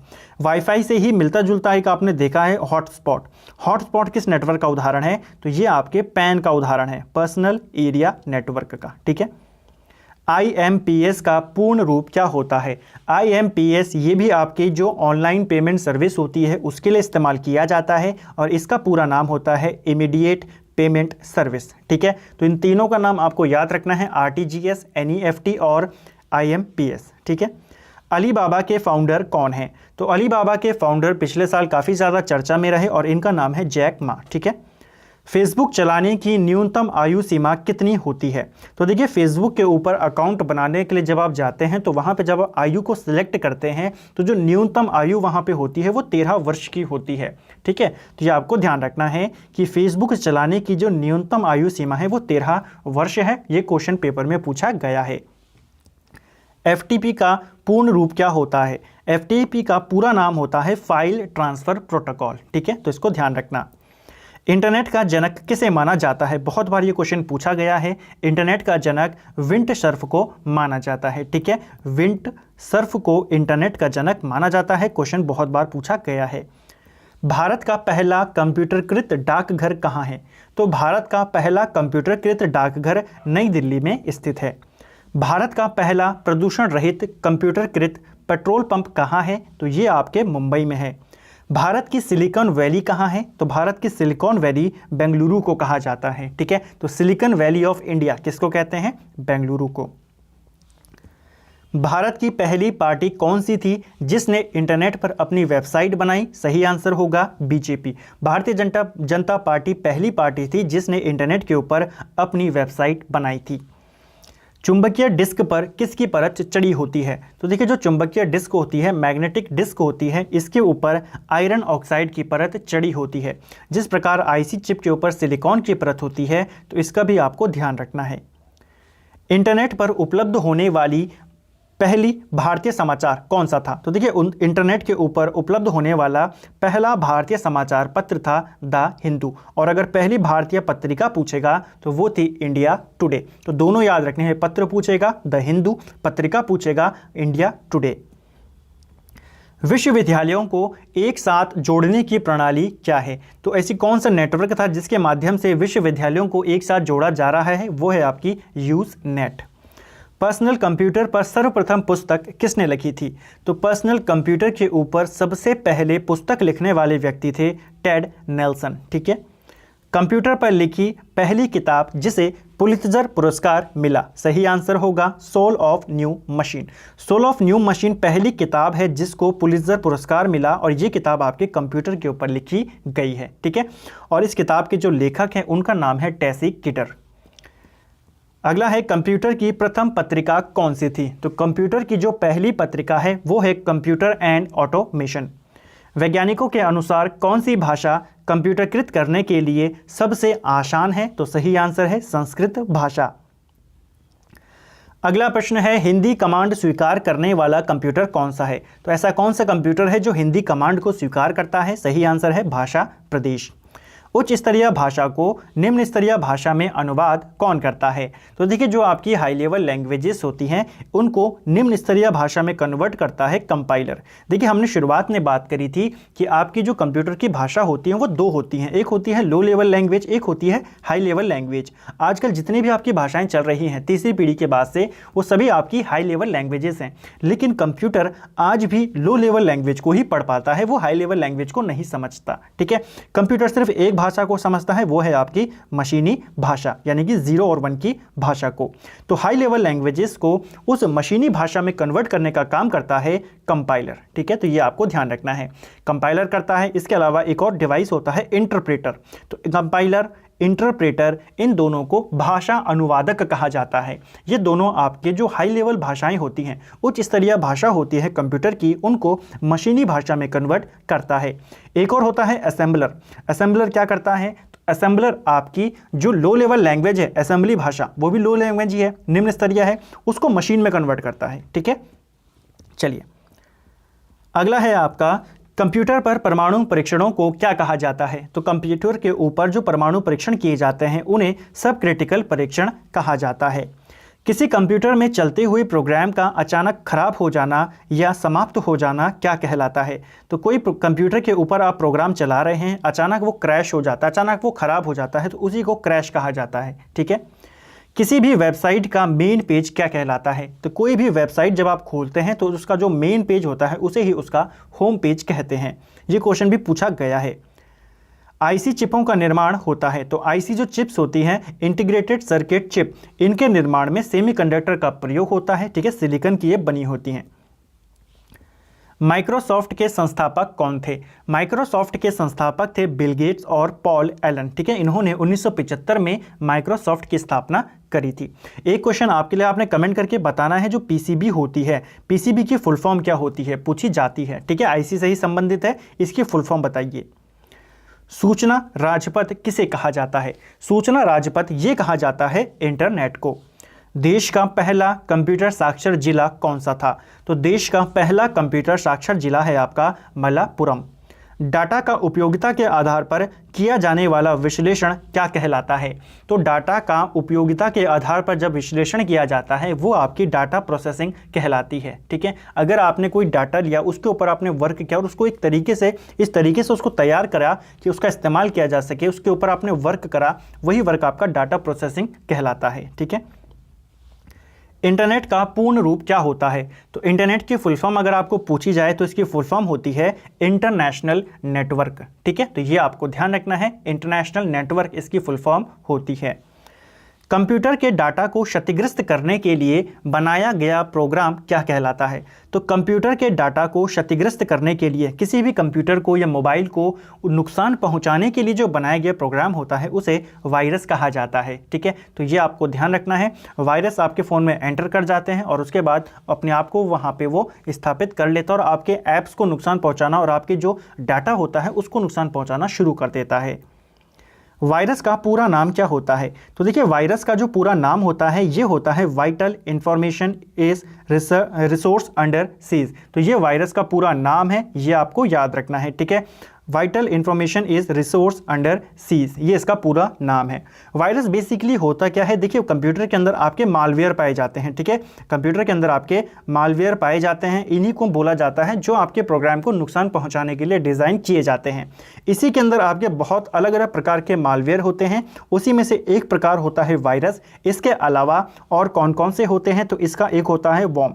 वॉर्म क्या करता है? अगर आपका मोबाइल या आपका कंप्यूटर हैंग होता है तो वो इसी वॉर्म के वजह से होता है। वॉर्म एक मालवेयर है, अगर ये आपके कंप्यूटर के अंदर आ गया तो गारंटी है कि आपका कंप्यूटर या आपका फ़ोन हैंग करना शुरू कर देगा। हैंग करने का कारण क्या है? तो देखिए, इसका नाम है वॉर्म।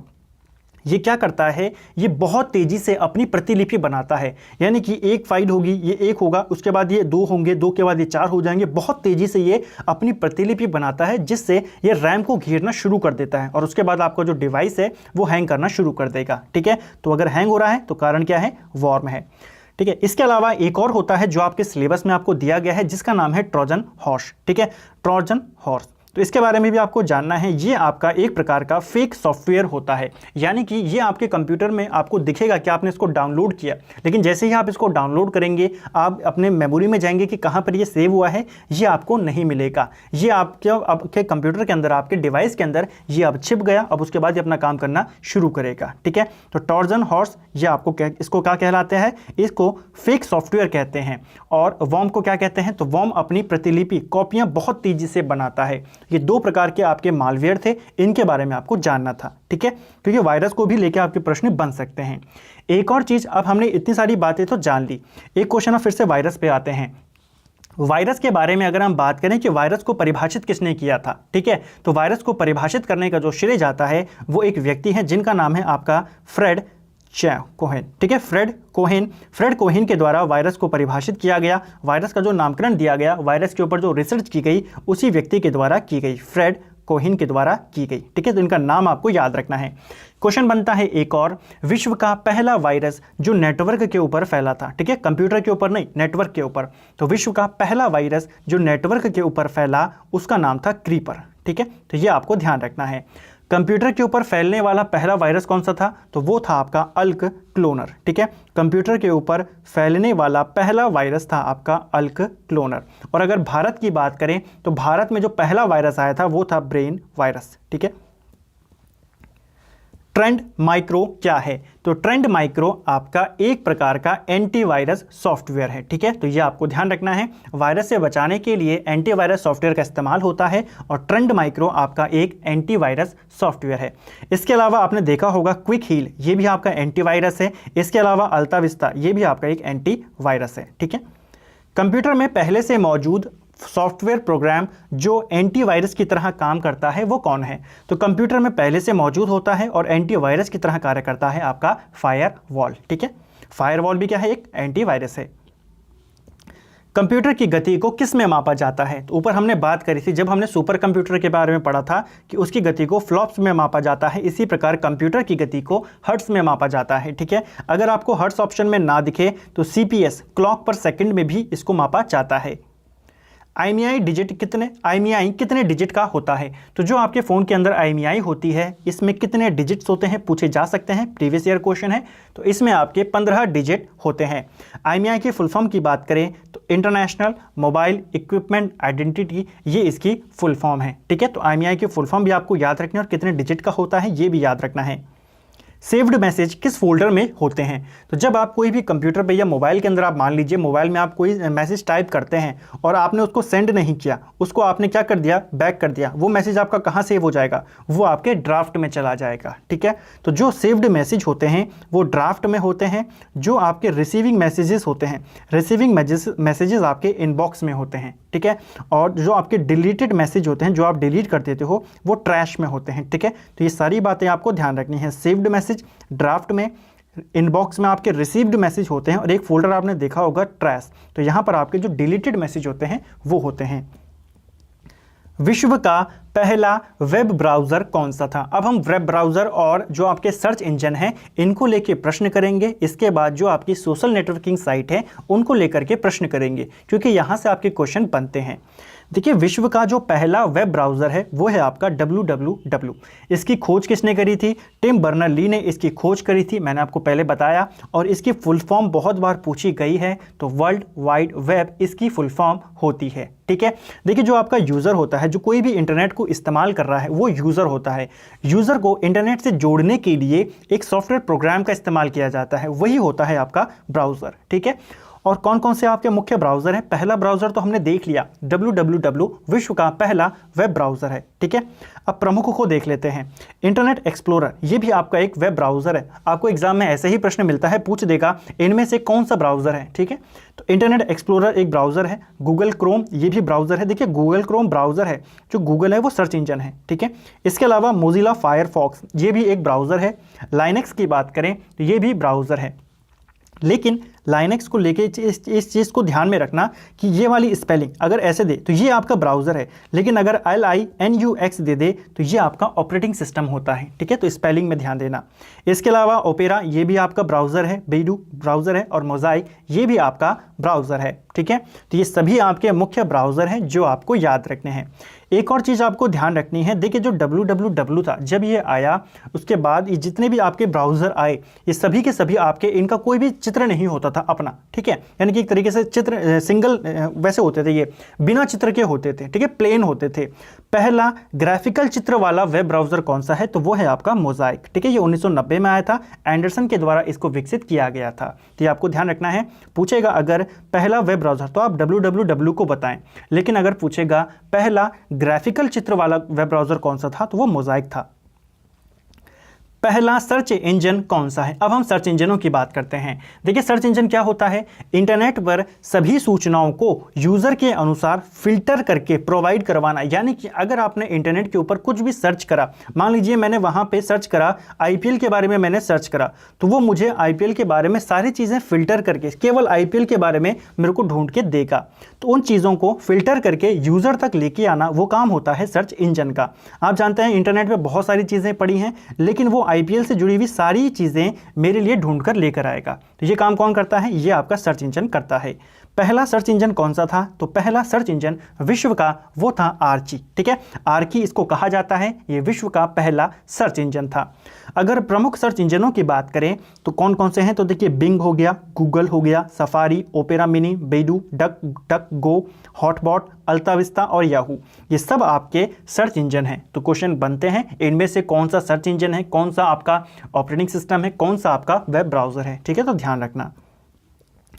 भारत में क्रेडिट कार्ड शुरू करने वाला पहला बैंक कौन था, तो भारत में क्रेडिट कार्ड की जो शुरुआत की गई यह सेंट्रल बैंक ऑफ इंडिया के द्वारा की गई। विश्व की पहली सोशल नेटवर्किंग साइट कौन सी थी। अब हम सोशल नेटवर्किंग साइट्स के बारे में बात करेंगे।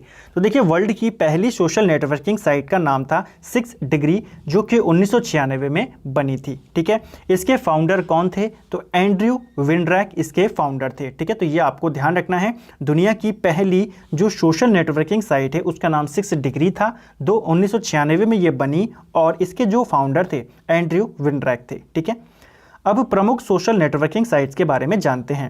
सबसे पहले आती है यूट्यूब।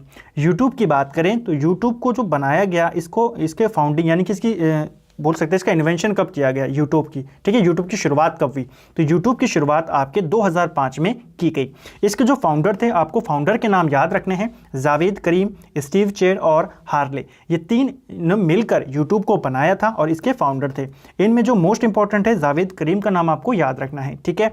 अगर बात करें यूट्यूब के सीईओ कौन है वर्तमान में, तो सुजैन करके एक महिला है जो कि अभी वर्तमान में यूट्यूब की सीईओ हैं, ठीक है। तो यूट्यूब कब बना, 2005 में। इसी प्रकार फेसबुक की बात करें तो फेसबुक आपका 2004 में आया था, ठीक है। फेसबुक कब आया था, 2004 में। इसके फाउंडर और सीईओ ये कौन है, ये दोनों हैं इसके मार्क जुकरबर्ग, ठीक है। जुकरबर्ग ने ही इसको बनाया था। सीईओ पूछेगा तो मार्क जुकरबर्ग, सीएफओ पूछेगा चीफ फाइनेंशियल ऑफिसर, तो ये होते हैं आपके फेसबुक के डेविड वेहनर, ठीक है। डेविड वेहनर फेसबुक के चीफ फाइनेंशियल ऑफिसर हैं। न्यूनतम आयु सीमा कितनी है फेसबुक को ज्वाइन करने की, ऊपर भी मैंने आपको बताया 13 वर्ष है। अधिकतम की बात करें तो नो लिमिट है, ठीक है, अधिकतम कितने भी हो सकती है। एक और क्वेश्चन फेसबुक को लेके पूछा जाता है कि फेसबुक में आप एक प्रोफाइल में कितने अधिकतम फ्रेंड्स, आपकी फ्रेंड लिस्ट में कितने फ्रेंड हो सकते हैं, तो अधिकतम आपकी फ्रेंड लिस्ट में 5000 फ्रेंड हो सकते हैं। लिमिट भी आपको ध्यान रखनी है। इसके बाद बात करेंगे व्हाट्सएप के बारे में। देखिए व्हाट्सएप की जो शुरुआत की गई ये 2009 में की गई, ठीक है। इसके फाउंडर कौन थे, तो ब्रायन एक्टन और जॉन जैन कोयम के द्वारा व्हाट्सएप को बनाया गया था, ठीक है। तो इस चीज़ को आपको ध्यान में रखना है। व्हाट्सएप आया कब, 2009 में। बनाया किसने था, ब्रायन एक्टन और जैन कोयम ने। मोस्ट इंपॉर्टेंट क्वेश्चन व्हाट्सएप को लेकर के आप जानते हैं, व्हाट्सएप वर्तमान में फेसबुक की एक कंपनी है, फेसबुक ने इसको खरीद लिया है। कब खरीदा था, तो फेसबुक ने व्हाट्सएप को 2014 में एक्वायर कर लिया था, ठीक है। चलिए, और अभी हाल ही में जब व्हाट्सएप ने अपनी पॉलिसी को चेंज किया था, इंक्रिप्शन वाली पॉलिसी को, तो उसको लेकर व्हाट्सएप का एक जो अल्टरनेटिव है वो भी सामने आया था, तो उसका भी नाम आपको पता होना चाहिए। व्हाट्सएप का अल्टरनेटिव था सिग्नल, ठीक है, सिग्नल ऐप, आपने सुना होगा इसके बारे में। इसको बनाने का श्रेय भी ब्रायन एक्टन को जाता है। ट्विटर की बात करें तो ट्विटर कब आया, तो ट्विटर आपका 2006 में आया। इसके फाउंडर के नाम था जैक डॉर्सी, बिज स्टोन, इवान विलियम्स और नोहा ग्लास। इनमें जो आपके इंपॉर्टेंट है इवान विलियम और जैक डॉर्सी, इन दोनों का नाम आपको याद रखना है, इन दोनों के ही नाम पूछे जाते हैं। वर्तमान में अगर ट्विटर के मैं सीईओ की बात करूं तो जैक डॉर्सी ही ट्विटर के सीईओ हैं। और ट्विटर के बारे में आपको प्रश्न याद रखने हैं, क्योंकि हाल ही में आप जानते हैं ट्विटर का विवाद होता है भारत सरकार से, तो यहां से क्वेश्चन बनने के चांसेस ज़्यादा हैं, ठीक है। ट्विटर में बात करें तो एक ट्वीट में कितने कैरेक्टर आप वहां पे पब्लिश कर सकते हो, एक ट्वीट के अंदर आपके मैक्सिमम कितने कैरेक्टर हो सकते हैं, तो देखिए 2018 तक एक ट्वीट में आप मैक्सिमम 140 कैरेक्टर को ट्वीट कर सकते थे। लेकिन अब 2018 में ट्विटर ने क्या कर दिया था, इसको बढ़ाकर डबल कर दिया था, 280 कर दिया था। ट्विटर का पुराना नाम ये एग्जाम के अंदर पूछा गया था, तो ट्विटर का पुराना नाम ये वाला था, ठीक है, TWTR और R, ये ट्विटर का पुराना नाम था। इंस्टाग्राम की बात करते हैं। इंस्टाग्राम कब आया, तो इंस्टाग्राम आपके 2010 में आया। इसके जो फाउंडर थे उनका नाम था केविन साइस्ट्रॉम और माइक क्रीगर, ठीक है। तो ये आपको ध्यान रखना है, केविन और माइक को आप इसको याद रखिए, ये फाउंडर थे इंस्टाग्राम के। और आप जानते हैं इंस्टाग्राम भी वर्तमान में यूट्यूब का है, फेसबुक का है, ठीक है। इंस्टाग्राम किसका है, फेसबुक का है। तो फेसबुक ने इसको कब एक्वायर किया, 2012 में फेसबुक ने इंस्टाग्राम को खरीद लिया था, ठीक है। इसी प्रकार हम बात करेंगे, एक और है सोशल मीडिया साइट्स जो आपकी है लिंक्डइन, ठीक है। तो लिंक्डइन की बात करें तो ये आपके 2002 में आई और इसके जो फाउंडर थे उनका नाम था हॉफमैन और गुरिकी, ठीक है। तो इनका नाम पूछा गया है एक बार, तो ये आपको ध्यान रखना है, गुरिकी और हॉफमैन लिंक्डइन के फाउंडर थे। ये आपकी जॉब्स के रिलेटेड एक वेबसाइट है जहाँ पे आप अपना रजिस्टर कर सकते हैं, ठीक है। तो ये आपको ध्यान रखना है। इसके अलावा एक इंडिया की भी आई है कू ऐप। कू ऐप की बात करें तो इसकी शुरुआत की गई 2019 में, ठीक है। कू ऐप की शुरुआत कब हुई, 2019 में इसकी शुरुआत की गई थी और अपरामिया राधाकृष्णा करके हैं जो इसके फाउंडर हैं, ठीक है। चलिए अगला प्रश्न है आपका, कंप्यूटर निर्देशों को लिखने की प्रक्रिया क्या कहलाती है। तो हमने ऊपर बात करी थी कि जो आपकी चौथी पीढ़ी थी जहां पे माइक्रो प्रोसेसर आया वहां पर आपकी कोडिंग की शुरुआत हो चुकी थी। तो कोडिंग की ही डेफिनेशन है, कंप्यूटर निर्देशों को लिखने की जो प्रक्रिया है उसी को कोडिंग कहा जाता है, ठीक है। एंटीवायरस सॉफ्टवेयर उदाहरण है। तो देखिए एंटीवायरस सॉफ्टवेयर आपके यूटिलिटी सॉफ्टवेयर का उदाहरण है। अब हम यहाँ पे जब सॉफ्टवेयर का नाम आ ही गया है तो सॉफ्टवेयर को क्लियर करते हुए चलेंगे। देखिए कंप्यूटर में आपके बेसिकली 3 प्रकार के सॉफ्टवेयर होते हैं। एक होता है आपका सिस्टम सॉफ्टवेयर, ठीक है, एक आपका क्या होता है, एक होता है सिस्टम सॉफ्टवेयर, दूसरा होता है एप्लीकेशन सॉफ्टवेयर और एक होता है आपका यूटिलिटी सॉफ्टवेयर।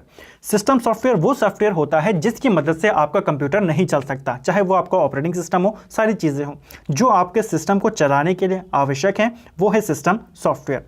एप्लीकेशन सॉफ्टवेयर की बात करें तो एप्लीकेशन सॉफ्टवेयर वो हो गया आपका जो आपको अदर जो आप एप्लीकेशन डाउनलोड करते हैं उनको चलाने में मदद करता है, ठीक है, उनको सपोर्ट करता है, वो हो गया आपका एप्लीकेशन सॉफ्टवेयर।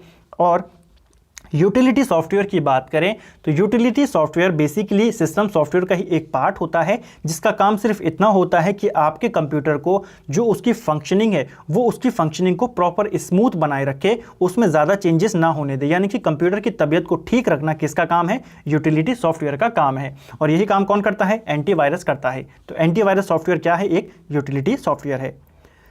पहले से ऑन कंप्यूटर को रीस्टार्ट करने को क्या कहते हैं, तो जो आपका कंप्यूटर है वो पहले से ऑन है, अगर आपने उसको रीस्टार्ट कर दिया तो वो वार्म बूटिंग कहलाती है, ठीक है, यानी कि पहले से ऑन चीज़ को, पहले से कंप्यूटर ऑन था आपने रीस्टार्ट कर दिया, उसे कहते हैं वार्म बूटिंग। लेकिन अगर आपका कंप्यूटर बंद है तब आप उसको ऑन करते हो तो वो आपकी कोल्ड बूटिंग कहलाती है, ठीक है। दोनों प्रश्न आपको ध्यान रखने हैं, पूछा जा सकता है। नेटवर्कों का नेटवर्क क्या कहलाता है, तो देखिए नेटवर्कों का नेटवर्क कहलाता है इंटरनेट, ठीक है, फुल फॉर्म हमने पढ़ी थी इंटरनेशनल नेटवर्क, और ये आपके वैन का उदाहरण है। ऊपर हमने पढ़ा ना ईथरनेट किसका उदाहरण है, लैन का, उसके बाद हमने वाईफाई के बारे में पढ़ा, किसका उदाहरण था, लैन का, फिर हमने हॉटस्पॉट के बारे में पढ़ा, हॉटस्पॉट किसका उदाहरण था, पैन का। इसी प्रकार जो आपका इंटरनेट है ये आपके वैन का, वायरलेस वाइड एरिया नेटवर्क, ठीक है, वैन की फुल फॉर्म क्या होती है, वाइड एरिया नेटवर्क, इसका उदाहरण है आपका इंटरनेट।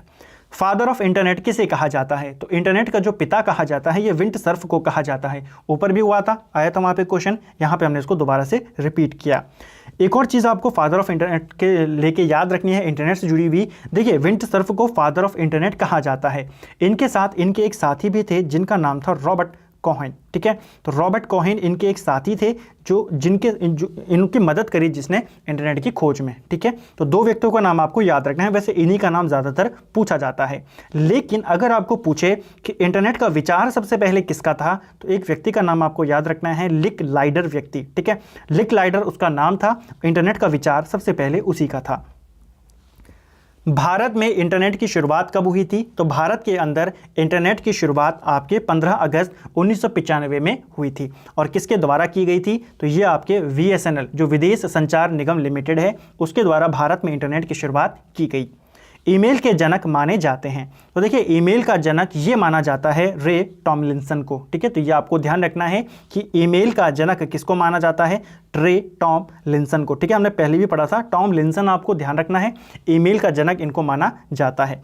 अगर बात करें भारत में ईमेल का जनक किसको माना जाता है या भारत मूल के किस व्यक्ति को ईमेल का जनक माना जाता है, तो शिवा अय्यादुराई इनका नाम है जिन्हें भारत में ईमेल का जनक माना जाता है। IP वर्जन 4 कितने बिट्स का होता है, देखिए जो इंटरनेट प्रोटोकॉल होते हैं आपके इसके 2 वर्जन हैं, IP वर्जन 4 और IP वर्जन 6, तो ये आपके 32 बिट का होता है IP वर्जन 4, जो आपका IP वर्जन 6 होता है वो आपके 128 बिट का होता है, तो दोनों आपको ध्यान रखने हैं, ठीक है। चलिए, डाटा प्रेषण की गति को मापने के लिए सामान्यतः प्रयुक्त इकाई कौन सी है, तो डाटा प्रेषण यानी कि जो डाटा ट्रांसमिशन होता है, प्रेषण यानी कि ट्रांसमिशन, तो डाटा ट्रांसफ़र की गति को मापने के लिए आप बिट पर सेकंड का इस्तेमाल करते हैं, ठीक है, किसमें मापी जाती है उसकी गति को, बिट पर सेकंड में। CD में लिखा जाता है, तो CD जो आपकी होती है कॉम्पैक्ट डिस्क, उसके ऊपर जो डाटा लिखा जाता है, जो डाटा उसमें डाला जाता है वो लेज़र की मदद से डाला जाता है। लेज़र की पूर्ण रूप की अगर मैं बात करूं तो light amplification stimulated emission of radiation, ये लेज़र का पूरा नाम होता है। CD के दोनों तरफ की किसकी परत चढ़ाई जाती है, तो देखिए CD के दोनों तरफ आपके एल्यूमिनियम की परत चढ़ाई जाती है, ठीक है, ये आपको ध्यान रखना है, ये पूछा जाता है, ठीक है। CD की जो आपकी क्षमता होती है मैक्सिमम कितनी होती है, तो जनरली 680 MB होती है आपकी एक CD की क्षमता, ठीक है। यूएसबी का पूरा नाम क्या होता है? तो यूएसबी का पूर्ण रूप होता है यूनिवर्सल सीरियल बस। तो ये आपको ध्यान रखना है, ठीक है। यूएसबी का पूरा नाम क्या है? यूनिवर्सल सीरियल बस है। और यूएसबी के जो इन्वेंशन की अगर हम बात करें तो आविष्कारक के रूप में अजय भट्ट का नाम सामने आता है, ठीक है। अजय भट्ट को इसका आविष्कारक माना जाता है। स्टोरेज माध्यम की सबसे छोटी इकाई क्या होती है? तो देखिए, स्टोरेज माध्यम की सबसे छोटी इकाई होती है बिट। ऊपर हमने पढ़ चुके हैं, ठीक है। कंप्यूटर किन दो घटकों से मिलकर बना होता है? अब हम यहाँ पे हार्डवेयर और सॉफ्टवेयर के बारे में बात करेंगे, ठीक है। इनपुट आउटपुट डिवाइसेस के बारे में।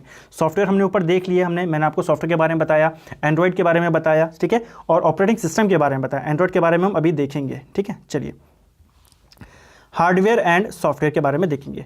कंप्यूटर के मुख्य घटक कौन से होते हैं? Hardware and software. मुख्य इनपुट डिवाइस कौन से होते हैं? देखिए, हार्डवेयर के अंदर जो भी आपकी चीज़ आ जाए, चाहे वो इनपुट डिवाइस हो चाहे वो आउटपुट डिवाइस हो, वो सब आपके हार्डवेयर कहलाते हैं। अब मुख्य इनपुट डिवाइस कौन कौन से होते हैं उनको देखेंगे और फिर हार्डवेयर डिवाइस की तरफ, जो आपके आउटपुट डिवाइस है उनकी तरफ चलेंगे, ठीक है। चलिए, सबसे पहले बात करते हैं इनपुट की। जो आपका मुख्य इनपुट डिवाइस होता है वो होता है कीबोर्ड, ठीक है। कीबोर्ड क्या है? एक इनपुट डिवाइस है। इसका आविष्कार किया था क्रिस्टोफर लैथम सॉल्स ने। तो ये आपको ध्यान रखना है, जो कीबोर्ड है, जो इस फॉर्म में लिखा जाता है ना, QWERTY, कीबोर्ड के ऊपर वाली लाइन यही होती है ना, तो इस वाले कीबोर्ड का आविष्कारक माना जाता है क्रिस्टोफर लैथम सॉल्स को, ठीक है। तो ये आपको ध्यान रखना है। अब कीबोर्ड को लेकर के कौन कौन से मुख्य प्रश्न पूछे जाते हैं उनको देखते हैं। देखिए, कीबोर्ड में फंक्शन की कितनी होती है? तो कीबोर्ड में अंदर आपकी फंक्शन की संख्या 12 होती है। इन फंक्शन की का काम क्या क्या होता है उनको देखते हैं। देखिए, F1 फंक्शन की सीधा प्रश्न बनता है कि कीबोर्ड में F1 का प्रयोग किस लिए किया जाता है, F8 का प्रयोग क्यों किया जाता है, तो उनको देखेंगे। F1 का प्रयोग होता है हेल्प के लिए, ठीक है। F2 अगर आप कोई भी काम कर रहे हैं, अगर आपको उस फाइल का नाम चेंज करना है, रीनेम के लिए F2 जो आपकी फंक्शन की होती है उसका इस्तेमाल किया जाता है। F3 का काम किसी भी चीज़ को कंप्यूटर में सर्च करने के लिए किया जाता है। F4 की बात करें तो प्रोग्राम को क्लोज करने के लिए F4 का प्रयोग किया जाता है। F4 को ऑल्ट के साथ मिलाकर यूज़ किया जाता है। अगर आपको कंप्यूटर को रिफ्रेश करना है तो उसके लिए F5 का प्रयोग किया जाता है, ठीक है। F6 की बात करें तो एड्रेस बार में जाने के लिए आपको जो F6 है उसका इस्तेमाल किया जाता है। अगर आपने MS वर्ड में कोई काम किया और उसके आपको स्पेलिंग चेक करनी है, वर्तनी चेक करनी है, तो उसके लिए F7 जो होती है ये शॉर्टकट की होती है। अगर आपको कंप्यूटर को रिबूट करना है तो उसके लिए जो शॉर्ट की है वो है आपकी F8। F9 की बात करें तो यह ब्राइटनेस इंक्रीज करने में इसका इस्तेमाल किया जाता है, ठीक है। F9 ब्राइटनेस इंक्रीज करती है, F10 ब्राइटनेस डिक्रीज करती है, ठीक है। और इन्हीं दोनों का काम MS वर्ड में चेंज हो जाता है, जो मैंने यहाँ पे बताया कि MS वर्ड में रिफ्रेश के लिए F9 का प्रयोग किया जाता है, ठीक है। नॉर्मली अगर हम रिफ्रेश करें तो अगर आप कंप्यूटर चलाते हैं, आपने एक बार राइट क्लिक से रिफ्रेश कर दिया, उसके बाद अगर आप सिर्फ F5 भी दबाओगे तो आपका कंप्यूटर रिफ्रेश होता रहेगा। लेकिन F9 का प्रयोग MS वर्ड में रिफ्रेश के लिए होता है, ठीक है। F10 का प्रयोग वहां पे MS वर्ड में मेन्यू बार एक्टिव करने के लिए होता है, ठीक है। और वैसे अगर हम देखें तो ब्राइटनेस डिक्रीज करने के लिए F10 का प्रयोग होता है। अगर आप कंप्यूटर पे कोई भी ऐप चला रहे हैं, कोई भी एप्लीकेशन चला रहे हैं, आपको उसको फुल स्क्रीन में करना है तो उसके लिए आपकी F11 का प्रयोग होता है, ठीक है। और F12 की बात करें तो अगर आपको कंप्यूटर में कोई भी फाइल को सेव करना है, सेव एज करना है, तो उसमें कंप्यूटर में F12 का प्रयोग किया जाता है, ठीक है। तो ये आपकी 12 फंक्शन की हैं जिसके बारे में आपको जानना था। इसी प्रकार बात करें कंप्यूटर जो आपका कीबोर्ड होता है उसमें टॉगल की कितनी होती हैं। ठीक है, टॉगल की क्या होती हैं? टॉगल की वो की होती हैं, वो बटन होते हैं कीबोर्ड के ऊपर जो है तो एक बटन, लेकिन उनके काम दो हैं, दो तरीके से वो काम करते हैं, दोनों अलग अलग काम हैं, उनको कहा जाता है टॉगल की।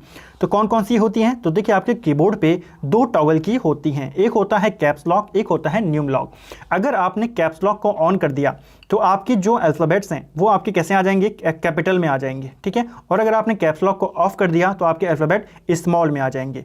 तो एक बटन है लेकिन दो तरीके से काम कर रहा है। इसी प्रकार आपका न्यूम लॉक है, अगर आपने न्यूम लॉक को ऑन कर दिया तो जो आपका साइड वाला जो कीबोर्ड के साइड में जो आपके नंबर्स दिए होते हैं वो आपके क्या हो जाएंगे? लॉक हो जाएंगे, ठीक है। आप वहाँ पर नंबर नहीं दबा पाओगे, ठीक है। और अगर आपने न्यूम लॉक को ऑफ कर दिया तो आपका जो नंबर की है वो ऑन हो जाएगा, आप साइड वाला जो कीबोर्ड होता है वहाँ से नंबर को भी प्रेस कर सकते हैं, ठीक है। मॉडिफायर की अगर मैं बात करूं तो कीबोर्ड में 3 मॉडिफायर की होती हैं, कंट्रोल, शिफ्ट और ऑल्ट। तो ये एक 3 है मॉडिफायर की। इसके अलावा जो मैंने आपको बताया कि जो ये पूरा कीबोर्ड होता है, साइड में यहाँ पे जो आपका न्यूमेरिक वाला सिस्टम होता है कीबोर्ड में, साइड में जहाँ पे नंबर लिखे होते हैं, एक नंबर तो आपके यहाँ लिखे होते हैं और एक नंबर यहाँ पे लिखे होते हैं। तो यहाँ पे आपके टोटल कितने बटन होते हैं, न्यूमेरिक की जिनको बोला जाता है, ये आपकी 17 होती हैं। ठीक है, माउस की बात करते हैं। अब हमने कीबोर्ड के बारे में बात करी, अब हम माउस की बात करेंगे। और एक और चीज़, जो आपका स्टैंडर्ड कीबोर्ड होता है उसमें आपके 104 से लेके 105 के करीब बटन होते हैं। तो स्टैंडर्ड कीबोर्ड में आपके इतने की होते हैं, 104 105 के करीब होते हैं। अब बात करेंगे माउस की। देखिए, माउस, कंप्यूटर माउस का जो आविष्कार किया ये डगलस एंगलबर्ट ने किया और उनके साथी थे विलियम इंग्लिश। ज़्यादातर नाम एंगलबर्ट का ही पूछा जाता है, तो आपको इन्हीं का नाम याद रखना है, लेकिन बैक ऑफ द माइंड आपको ये भी रखना है। ठीक है, कंप्यूटर माउस की खोज 1964 में की गई और माउस भी एक आपका इनपुट डिवाइस है। ठीक है, जॉयस्टिक की बात करते हैं, ये भी आपका एक इनपुट डिवाइस है। अभी हम प्रमुख जो आपके इनपुट डिवाइस है उनको देख रहे हैं। तो जॉयस्टिक भी आपका इनपुट डिवाइस है। जॉयस्टिक एक पॉइंटिंग डिवाइस है जिसका इस्तेमाल गेम खेलने में होता है। ट्रैक बॉल की बात करें तो ट्रैक बॉल भी आपका एक इनपुट डिवाइस है। ये आपको ध्यान रखना है, माउस और जॉयस्टिक दोनों का काम कर सकता है ट्रैक बॉल, और इसका इस्तेमाल वीडियो एडिटिंग के लिए किया जाता है। ठीक है, माइक्रोफोन की बात करें तो माइक्रोफोन भी आपका इनपुट डिवाइस है। देखिए, हर वो डिवाइस जो डाटा को बाहर से कंप्यूटर के अंदर लेके जाए वो आपका इनपुट डिवाइस है, चाहे वो माउस हो, चाहे वो कीबोर्ड हो, चाहे वो आपका स्कैनर हो, चाहे वो आपका टच स्क्रीन हो। ठीक है, सब क्या करते हैं, कंप्यूटर के अंदर आपके हैं, वो सब आपके क्या हैं, आपके इनपुट डिवाइस हैं। मोबाइल फ़ोन में देखिए, टच स्क्रीन भी क्या है आपका, टच स्क्रीन एक इनपुट डिवाइस है। मोबाइल फ़ोन में कौन सी जो आपकी स्क्रीन होती है वो यूज़ होती है। अब जैसे आप जानते हैं, टच स्क्रीन की अगर हम बात करते हैं या अगर हम हार्ड मॉनिटर की बात करें तो पहले आपके LCD आती थी, लिक्विड क्रिस्टल डिस्प्ले, फिर आपकी LED आने लगी, लाइट एमिटिंग डायोड डिस्प्ले। ठीक है, लाइट एमिटिंग डायोड या डिस्प्ले।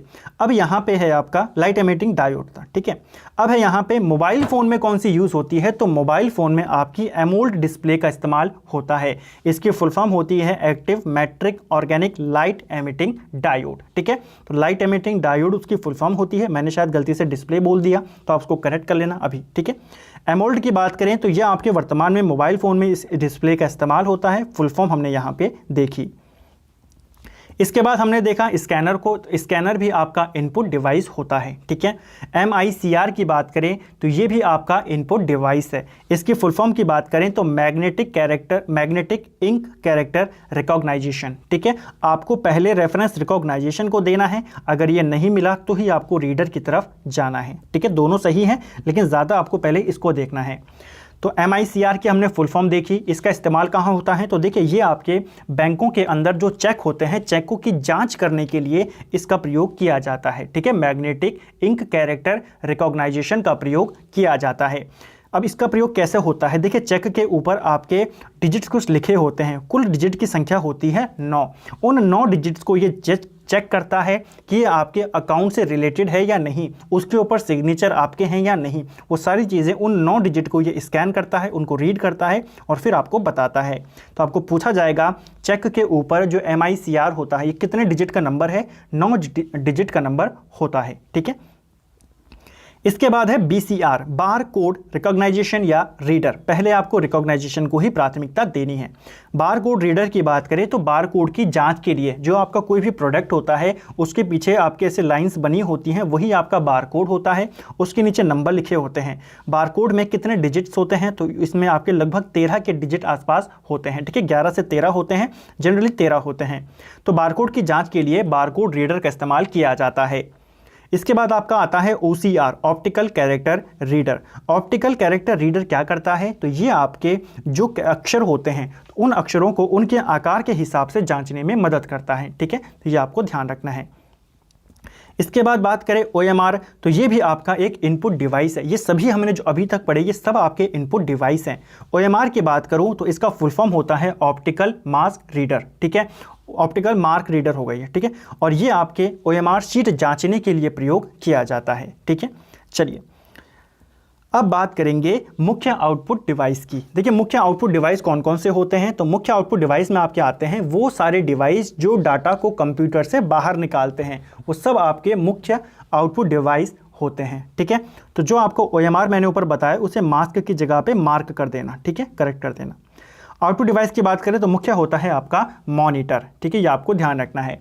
मॉनिटर में पहले क्या आती थी, मॉनिटर के अंदर पहले कैथोड रे ट्यूब का इस्तेमाल होता था, CRT का, फिर LCD आने लगी, लिक्विड क्रिस्टल डिस्प्ले, और फिर आने लगी LED लाइट एमिटिंग डायोड। ठीक है, मॉनिटर को लेकर मैंने आपको एक प्रश्न ऊपर बताया था कि मॉनिटर की जो स्क्रीन मापी जाती है वो डायगनली मापी जाती है। ठीक है, तो ये भी ध्यान रखना है। इसके बाद बात करते हैं प्रिंटर की। प्रिंटर भी आपका एक आउटपुट डिवाइस है। ठीक है, और प्रिंटर भी आपके अलग अलग प्रकार के आते हैं, तो उसमें हमको अभी जाना नहीं है, बस आपको इतना ध्यान रखना है प्रिंटर क्या है, एक आउटपुट डिवाइस है। प्लॉटर की बात करें तो प्लॉटर भी आपका एक आउटपुट डिवाइस है और ये आपके प्रिंटर की तरह ही होता है प्लॉटर। ठीक है, लेकिन इसका इस्तेमाल जो आपके ग्राफिक्स होते हैं, तो ग्राफिक्स बनाने में किसका इस्तेमाल होता है, प्लॉटर का इस्तेमाल होता है। इसके बात करें अगर स्पीकर की, तो स्पीकर भी आपका आउटपुट डिवाइस होता है। ठीक है, तो ये कुछ प्रमुख आउटपुट डिवाइस हैं जो आपको ध्यान रखने हैं। किसी भी चित्र की सबसे छोटी इकाई को क्या कहते हैं, तो किसी भी चित्र की जो सबसे छोटी इकाई होती है उसे पिक्सल कहते हैं। ठीक है, तो ये आपको ध्यान रखना है। उत्पादों पर दिखाई देने वाली मुद्रित लाइन के पैटर्न को क्या कहा जाता है, तो किसी भी उत्पाद के ऊपर जो ऐसी ऐसी लाइन से लगी होती हैं ब्लैक एंड व्हाइट में, उसके नीचे नंबर लिखा होता है, इसको बारकोड कहा जाता है।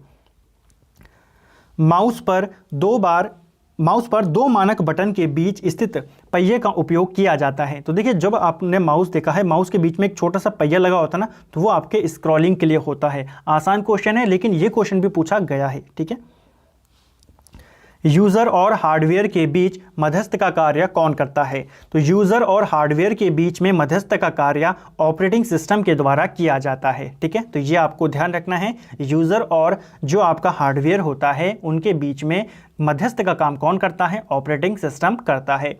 ऑपरेटिंग सिस्टम भी आपके अलग अलग प्रकार के आते हैं। एक आता है आपका जो ऑपरेटिंग सिस्टम एक समय में जिस पे केवल एक यूज़र काम कर सके, उसको कहा जाता है single use operating system.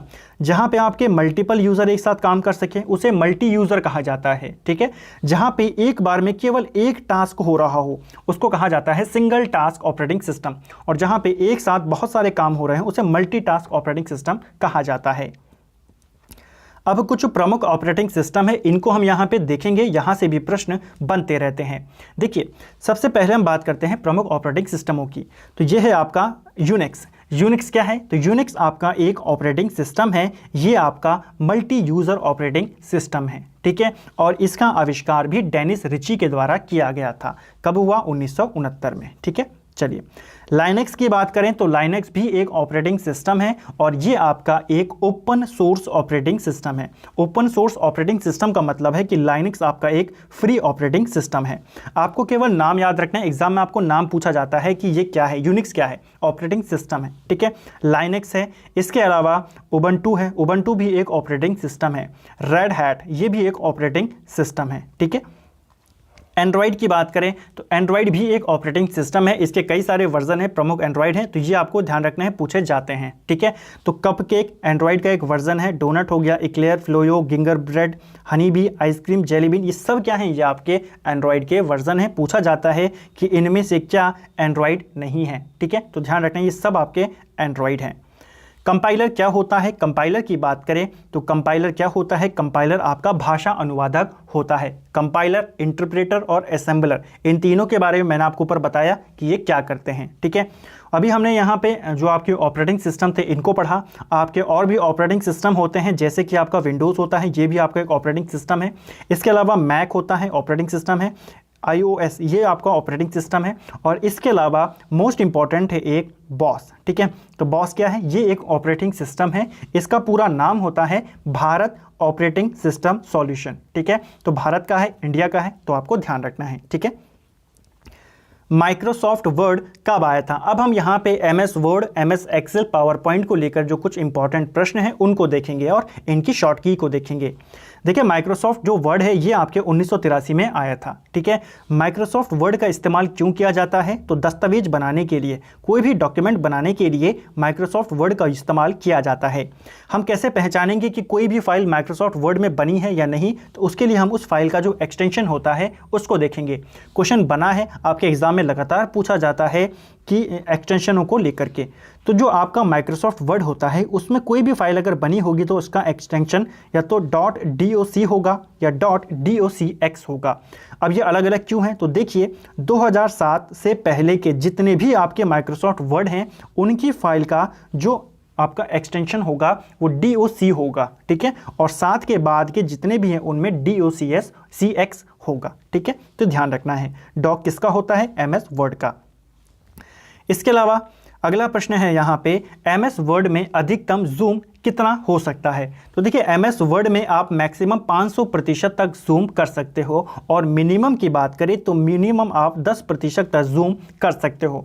Zoom का ऑप्शन आता है ना, जब आप ऐसे विंडो खोलते हो तो साइड में यहाँ पे बना होता है जूम इन और जूम आउट का ऑप्शन। तो मैक्सिमम आप 500% तक कर सकते हो और मिनिमम 10% तक कर सकते हो। क्वेश्चन पूछा जा सकता है। इंपॉर्टेंट क्यों है? क्योंकि देखिए जो ये 3 हैं जो हमको सिलेबस में दिए हैं, MS Word, MS Excel, MS PowerPoint, केवल वर्ड में आप मैक्सिमम 500 तक कर सकते हो। इसके अलावा अगर आप पावर पॉइंट की बात करें या आप एक्सेल की बात करें तो वहां पे मैक्सिमम 400% होता है, ठीक है। पेज बाइंडिंग के लिए छोड़ी गई जगह को क्या कहते हैं? तो पेज बाइंडिंग के लिए जब आप पेज को प्रिंट करवाते हैं तो साइड साइड में ना ऐसे जगहें छोड़ दी जाती हैं ताकि अगर पेज को बाइंड कराया जाए तो वो डाटा वहाँ पे हमारा ना जाए। तो उस जगह को पेज बाइंडिंग के लिए जो खाली जगह छोड़ी जाती है उसको क्या कहते हैं? तो उसे गटर मार्जिन कहा जाता है। क्वेश्चन पूछेगा कि कंप्यूटर में MS वर्ड में गटर मार्जिन किसे कहते हैं? तो गटर मार्जिन वो खाली जगह होती है जिसे बाइंडिंग के लिए छोड़ा जाता है, ठीक है। पेज में लिखने के लिए जो जगह छोड़ी जाती है, अगर हम पेज बना रहे हैं, ठीक है, ये पेज है MS ऑफिस का, तो उसके साइड में अगर हम कुछ लिखना चाहते हैं तो पेज में लिखने के लिए जो साइड में हम जगह छोड़ते हैं उसको मार्जिन कहते हैं, ठीक है। लेकिन जो चीज़ हम बाइंडिंग के लिए छोड़ते हैं उसे गटर मार्जिन कहते हैं। दोनों में अंतर है, ठीक है। अब बात करते हैं पेज सेटअप की। तो MS वर्ड में पेज सेटअप किस तरीके से होता है? तो देखिए आपका ऊपर और नीचे कितने का अंतर होता है। आप अंतर बढ़ा सकते हो, मैं बाय डिफ़ॉल्ट की बात कर रहा हूँ शुरुआत में। तो ऊपर और नीचे आपके 1 इंच का अंतर होता है, ठीक है, इतना अंतर यहाँ पे दिया जाता है। और साइड की बात करें, साइड में आपका 1.25 होता है। तो दोनों आपको याद रखना है। ऊपर नीचे बात करेगा 1 इंच, साइड की बात करेगा तो आपका 1.25 इंच होता है। एक और चीज़, जो MS ऑफिस जब आप खोलते हो MS वर्ड, तो उस पेज का साइज़ क्या होता है? क्वेश्चन पूछ सकता है। तो पेज का साइज़ होता है ये आपका 8.5 इंच होता है और ये जो आपका पूरा है ये आपके 11 इंच का होता है। MS वर्ड में शॉर्ट कीज़। अब यहाँ पे हम MS वर्ड की प्रमुख शॉर्ट की हैं, इनको यहाँ पे देखेंगे। देखिए सबसे पहले आती है Ctrl+X। Ctrl+X शॉर्ट की का इस्तेमाल क्यों किया जाता है? तो इसका इस्तेमाल कट करने के लिए किया जाता है। सीधा प्रश्न बनेगा, कट के लिए कौन सी शॉर्ट की दबाई जाती है? Ctrl+X, ठीक है। Ctrl+C ये कॉपी करने के लिए दबाई जाती है। Ctrl+V ये पेस्ट करने के लिए दबाई जाती है। अंडरलाइन के लिए Ctrl+U होता है। लेफ्ट अलाइनमेंट के लिए Ctrl+L होता है। अब देखिए अलाइनमेंट क्या होता है, जब आप MS ऑफिस खोलते हैं और अगर आपने लेफ्ट अलाइनमेंट क्लिक कर दिया तो ये Ctrl+S प्रेस कर दिया, L प्रेस कर दिया, तो आप जो भी लिखेंगे वो इस तरीके से इस तरफ से लिखना शुरू करेंगे, ठीक है। लेकिन अगर आपने Ctrl+R यानी कि राइट अलाइनमेंट प्रेस कर दिया, राइट अलाइनमेंट का अर्थ है कि अब आप इस तरफ से लिखना शुरू करेंगे, ठीक है। Ctrl+E ये होता है सेंटर के लिए, यानी कि अब आप ऐसे में यहाँ पे सेंटर में लिखना शुरू करेंगे। और जस्टिफाई वो होता है कि आप जिस तरीके से लिख रहे हैं आपको सारा एक तरीके से लिखना चाहिए। जैसे मान लीजिए आपने शुरुआत में जब आपने MS ऑफिस में काम करना शुरू करा तो इस तरीके से आपने शुरू कर दिया, आपके इस तरीके से डाटा बन गया। आप जैसे ही जस्टिफाई करेंगे सब के सब आपके एक लाइन में आ जाएंगे, ठीक है। तो ये आपको ध्यान रखना है। लेफ्ट के लिए लेफ्ट है, L है, राइट के लिए R है। मोस्ट इंपॉर्टेंट है ये वाला कि MS ऑफिस में सेंटर अलाइनमेंट के लिए कौन सी शॉर्ट की है? तो सेंटर के लिए E है यहाँ पे, ठीक है, इसलिए इंपॉर्टेंट है। J से बात करेंगे, जस्टिफाई के लिए है। Ctrl+H अगर आपको कोई वर्ड, आपने कोई फाइल, आपने MS वर्ड के अंदर काम किया, ठीक है, आपने MS वर्ड के अंदर काम किया लेकिन यहाँ पे कोई स्पेलिंग आपकी गलत हो गई, ठीक है, कोई वर्ड आपको चेंज करना है तो उसके लिए आप Ctrl+H का प्रयोग करेंगे, ठीक है। Ctrl+H का प्रयोग वहाँ पे किया जाएगा, ठीक है, रिप्लेस करने के लिए। सभी कुछ अगर आपको सेलेक्ट करना है तो Ctrl+A का आपको की प्रेस करनी है। अगर आपको उस डॉक्यूमेंट के अंदर कुछ चीज़ फाइंड करनी है तो फाइंड के लिए शॉर्ट की होती है आपकी Ctrl+F, ठीक है। तो ये आपको ध्यान रखना है। Ctrl+Z ये अंडू के लिए किया जाता है कि आपने कोई चीज़ कर दी, आप उसको नहीं करना चाहते तो आप कहाँ चले जाएंगे, अब Ctrl+Z करेंगे, वो चीज़ हट जाएगी। आप चाहते हैं वो चीज़ वापस आ जाए तो आप Ctrl+Y करेंगे, जिसको हम रीडू कहते हैं। ये दोनों पॉइंट पूछे जाते हैं, Ctrl+Z और Ctrl+Y, ठीक है। Z अंडू है, Y रीडू है। प्रिंट करने के लिए आपको Ctrl+Print दबाना पड़ेगा। दस्तावेज खोलने के लिए आपको Ctrl+Y दबाना पड़ेगा, ठीक है। Ctrl+O दबाना पड़ेगा। इसके अलावा Ctrl+K ये आपके हाइपरलिंक के लिए होता है। अब देखिए हाइपरलिंक क्या होता है। हाइपरलिंक होता है, मान लीजिए ये यहाँ पे मेरे पास 2 पेज हैं, मैंने यहाँ पे कुछ चीज़ लिखा, वो ब्लू कलर में है, ठीक है। जो जैसे कोई लिंक होता है, जैसे अगर आप इस वीडियो को भी शेयर करने जाएंगे आपको ब्लू कलर में एक लिंक मिलेगा हमारे चैनल का। तो जैसे ही आपने उसको शेयर करा, और मान लीजिए यहाँ पर हमारा चैनल है, तो जैसे ही कोई उसके ऊपर क्लिक करेगा वो उस बंदे को सीधा हमारे चैनल पर लेकर आएगा। ये काम होता है हाइपरलिंक का, ठीक है। यानी कि वो लिंक आपके किसी दूसरे पेज के साथ जुड़ा होता है।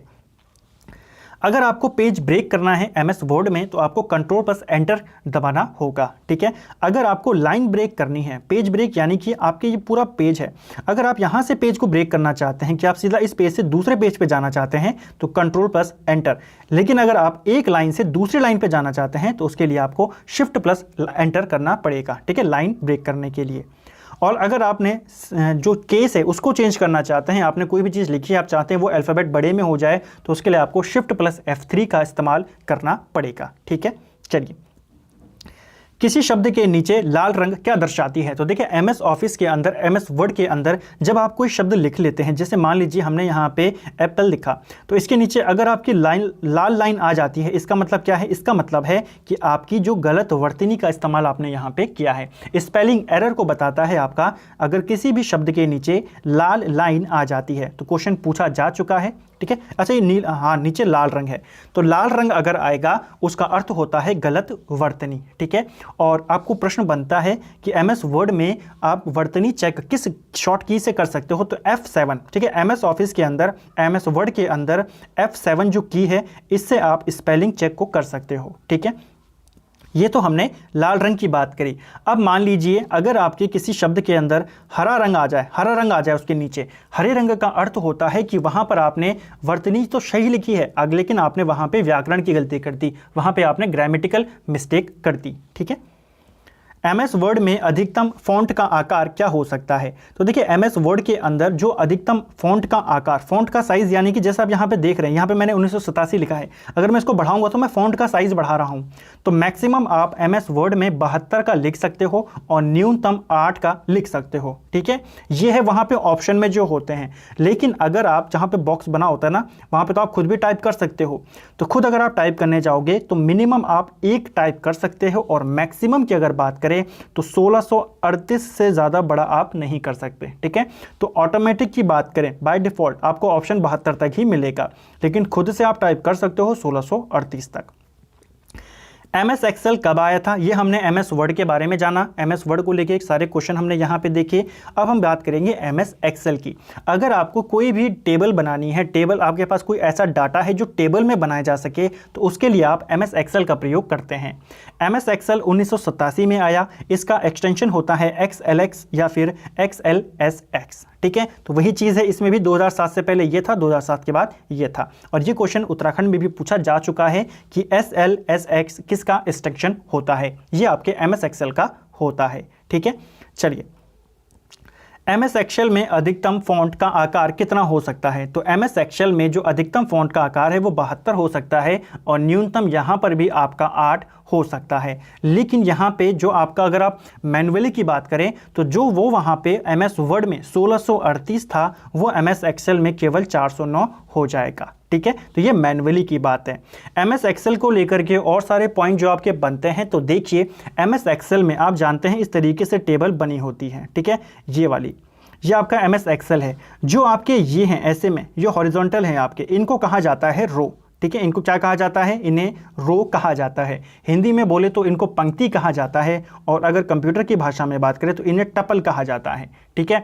इनकी कुल संख्या कितनी होती है, MS एक्सेल में रो की कुल संख्या कितनी होती है। तो देखिए, इसके 2 वर्जन थे।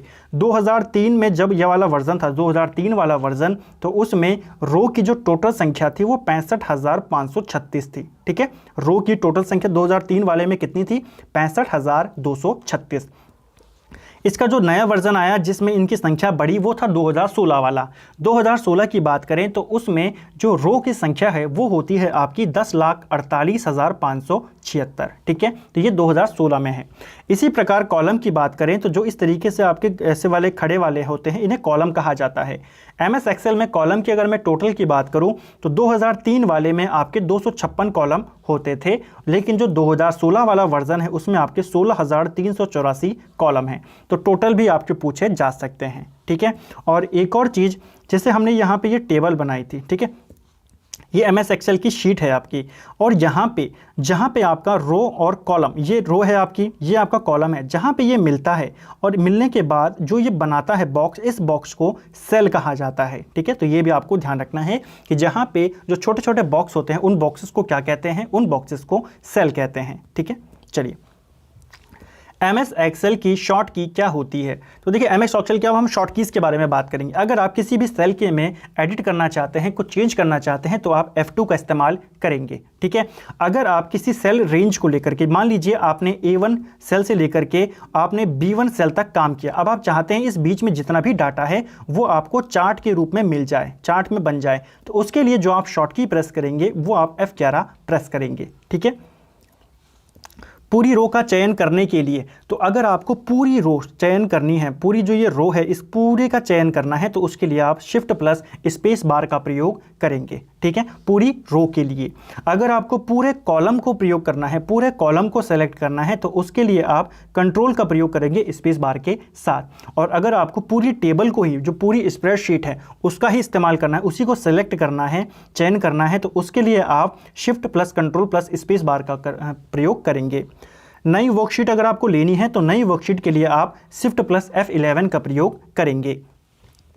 वर्कशीट के समूह को क्या कहा जाता है? देखिए, जब आप MS एक्सेल में काम कर रहे होते हैं, MS एक्सेल के अंदर ये जो आपके सामने है इसको हम कहते हैं स्प्रेडशीट, ठीक है। इसको क्या कहा जाता है? स्प्रेडशीट। जब आप इसके ऊपर काम कर रहे हैं तो ये बन जाएगी आपकी वर्कशीट, और जब हम 2-3 वर्कशीटों को मिला दें तो वो आपकी वर्कबुक बन जाती है। तो ये क्वेश्चन ध्यान में रखना है, पूछा जा सकता है। एक क्वेश्चन बनता है कि मिनिमम कम से कम कितनी वर्कशीट होनी चाहिए आपके वर्कबुक बनाने के लिए? तो आपको कम से कम 3 वर्कशीट मिलानी पड़ेंगी एक साथ। 3 वर्कशीटों का समूह ही आपका वर्कबुक कहलाएगा मिनिमम। अधिकतम की बात करें तो एक वर्कबुक में आपके 255 शीट आ सकती हैं, ठीक है। इस तरीके से आप इसको समझिए कि वर्कबुक क्या है आपका? वर्कबुक आपका एक तरीके से रजिस्टर है। इसके अंदर अगर आपने 3 वर्कशीट मिला दिए तो आपका ये वर्कबुक बन जाएगा, और मैक्सिमम आप 255 इसमें मिला सकते हैं। अब बात करेंगे MS पावर पॉइंट की। देखिए, MS पावर पॉइंट की बात करते हैं तो ये आपका 1990 में आया, और इसका इस्तेमाल प्रेजेंटेशन बनाने में किया जाता है, ठीक है। प्रेजेंटेशन या प्रस्तुतियां जिसको कहते हैं हिंदी में, उसको बनाने के लिए पावर पॉइंट का प्रयोग किया जाता है। इसके एक्सटेंशन की बात करें तो .ppt होता है, पावर पॉइंट फाइल होती है जो, और आपका .pptx ये आपका यहाँ पे होता है इसका एक्सटेंशन, ठीक है। एक मोस्ट इंपॉर्टेंट क्वेश्चन जो आपके पावर पॉइंट से पूछा जाता है कि मान लीजिए आपने कोई स्लाइड वहां पर बनाई और उस स्लाइड का आपको स्लाइड शो देखना है, ठीक है। तो स्लाइड शो रन करने के लिए जो शॉर्टकट की होती है वो F5 होती है MS पावर पॉइंट में। इस चीज को ध्यान रखना, ठीक है। MS पावर पॉइंट में नई स्लाइड को जोड़ने के लिए शॉर्टकट की क्या होती है? तो वो होती है कंट्रोल प्लस M। देखिए, नई अगर स्लाइड आपको जोड़नी है तो वो M आएगा, कंट्रोल प्लस M। लेकिन अगर आपको नया प्रेजेंटेशन चाहिए तो उसके लिए कंट्रोल प्लस N आएगा, ठीक है। आपने एक स्लाइड के ऊपर काम किया, आप चाहते हैं दूसरी स्लाइड, अभी आपका काम खत्म नहीं हुआ, तो नई स्लाइड आपके लिए आप कंट्रोल प्लस M करेंगे। लेकिन अगर आपको लगा कि मैंने यहाँ पे बहुत सारी स्लाइडें बना दी हैं, अब ये काम खत्म हो गया, यानी प्रेजेंटेशन क्लियर हो गई, अब आपको नई प्रेजेंटेशन लानी है तो उसके लिए कंट्रोल प्लस N होगा, ठीक है। टॉमकैट क्या है? तो टॉमकैट आपका एक वेब सर्वर है, ठीक है। ये पूछा गया क्वेश्चन है कि टॉमकैट क्या है, तो ये आपका एक वेब सर्वर है। MS वर्ड में विभिन्न पतों वाले एक पत्र की कई प्रतियां बनाने के लिए क्या उपयोग किया जाता है? तो MS वर्ड में जब आपको एक ही पता, एक ही पत्र अलग अलग लोगों को भेजना होता है, अलग अलग पतों में भेजना होता है, उसकी कॉपियां बनानी होती हैं, उसके लिए हम मेल मर्ज का प्रयोग करते हैं। एक बारकोड रीडर प्रत्येक बार पैटर्न को परिवर्तित करता है, तो किस में परिवर्तित कर देता है? न्यूमेरिक डिजिट में परिवर्तित कर देता है। कंप्यूटर हार्डवेयर को कंट्रोल करने वाला प्रोग्राम क्या कहलाता है? तो वह प्रोग्राम जो कंप्यूटर के हार्डवेयर को कंट्रोल करता है उसे हम सिस्टम सॉफ्टवेयर कहते हैं। इसके बारे में हमने बात करी थी ऊपर, पूरा डिटेल में इसको जाना था। सिस्टम सॉफ्टवेयर और आपका जो एप्लीकेशन सॉफ्टवेयर है और जो आपका यूटिलिटी सॉफ्टवेयर है। HTML का प्रयोग क्यों किया जाता है, कहाँ होता है? तो HTML फुल फॉर्म क्या होती है? हाइपरटेक्स्ट मार्कअप लैंग्वेज, और इसका इस्तेमाल वेब पेज बनाने में होता है। इलेक्ट्रॉनिक जंक मेल क्या कहलाता है? तो इलेक्ट्रॉनिक जंक मेल आपका स्पैम कहलाता है, ठीक है। ईमेल के अंदर ईमेल जो आप जहाँ पे आपके स्पैम जम होते हैं उसे हम इलेक्ट्रॉनिक जंक कहते हैं, ठीक है। दुनिया का प्रथम कंप्यूटर नेटवर्क कौन सा था? तो दुनिया का जो पहला कंप्यूटर नेटवर्क है वो है आपका ARPANET, ठीक है। वेबसाइट के पहले पेज को क्या कहते हैं? क्वेश्चन कर चुके हैं, होम पेज कहते हैं। इंटरनेट पर किसी वेबसाइट का नाम या पता क्या कहलाता है? तो इंटरनेट के ऊपर किसी भी वेबसाइट का नाम या पता उसका URL कहलाता है, ठीक है। तो ये आपको ध्यान रखना है, पेपर में पूछा जा सकता है, ठीक है। URL की फुल फॉर्म क्या होती है? तो यूनिफॉर्म रिसोर्स लोकेटर इसकी फुल फॉर्म होती है। एक कंपाइलर द्वारा किस प्रकार की गलतियां देखी जाती हैं? देखिए, कंपाइलर मैंने आपको बताया कि ये क्या करेगा, ये आपके जो उच्च स्तरीय भाषाएं होती हैं उन्हें कन्वर्ट करता है मशीनी भाषा में। कंपाइलर आपकी केवल सिंटैक्स की गलतियों को पकड़ता है, यानी कि अगर आपने लिखने में कोई गलती कर दी, कहीं पे आपने कॉलम नहीं लगाया, कहीं पे आपने फॉर्मूला नहीं लगाया सही से, तो वो गलतियां ये पकड़ेगा। ये नहीं पकड़ेगा कि आपने वहां पे प्लस करना था, आपने माइनस लगा दिया, ठीक है। तो आपकी अर्थमेटिक गलतियां नहीं पकड़ेगा, केवल सिंटैक्स एरर को ये पकड़ेगा। तो ये हमारे कंप्यूटर को लेके कुछ क्वेश्चन थे। अब हम कुछ महत्वपूर्ण फुल फॉर्म हैं जो पूछी जाती हैं, लगातार पूछी जाती रहती हैं, उनको यहाँ पे कवर करेंगे और फिर इस वीडियो का एंड करेंगे। अगर आपको वीडियो पसंद आ रहा है, वीडियो को लाइक आप ज़रूर करें फ्रेंड्स। चलिए, सबसे पहले बात करेंगे आस्की की। देखिए, आस्की बहुत बार पूछी जाती है फुल फॉर्म। इसका फुल फॉर्म होता है American standard code for information interchange, ठीक है। तो ये आस्की का फुल फॉर्म है। DNS की बात करें तो ये भी पूछा जा चुका है, डोमेन नेम सिस्टम, ये DNS का फुल फॉर्म होता है। DOS की बात करें तो डिस्क ऑपरेटिंग सिस्टम, ये DOS का फुल फॉर्म होती है। DTS की बात करें तो डेस्कटॉप सिस्टम, ये आपके DTS की फुल फॉर्म है, ठीक है। फैक्स की बात करें अगर तो फार अवे जेरोक्स, ये आपके फैक्स का फुल फॉर्म होता है। SMPS ये भी पूछी गई है, तो SMPS का जो फुल फॉर्म होता है ये होता है स्विच मोड पावर सप्लाई, ठीक है। फुल फॉर्म आपको देखते हुए चलनी है, आप इनका स्क्रीनशॉट ले सकते हैं। SMS की बात करें तो शॉर्ट मैसेज सर्विस, ये SMS का फुल फॉर्म होता है, ठीक है। ATM की बात करें तो ATM की जो फुल फॉर्म होती है ये ऑटोमेटेड टेलर मशीन होती है, बहुत बार पूछी गई है ATM की फुल फॉर्म भी। URL की बात करें तो अभी हमने देखी यूनिफॉर्म रिसोर्स लोकेटर। DBMS की बात करें तो ये भी पूछी गई है, आपको पूछा गया था कि कंप्यूटर के क्षेत्र में DBMS का फुल फॉर्म क्या होता है? तो डाटाबेस मैनेजमेंट सिस्टम इसका फुल फॉर्म होता है। SQL की बात करें तो स्ट्रक्चर्ड क्वेरी लैंग्वेज इसका फुल फॉर्म होता है।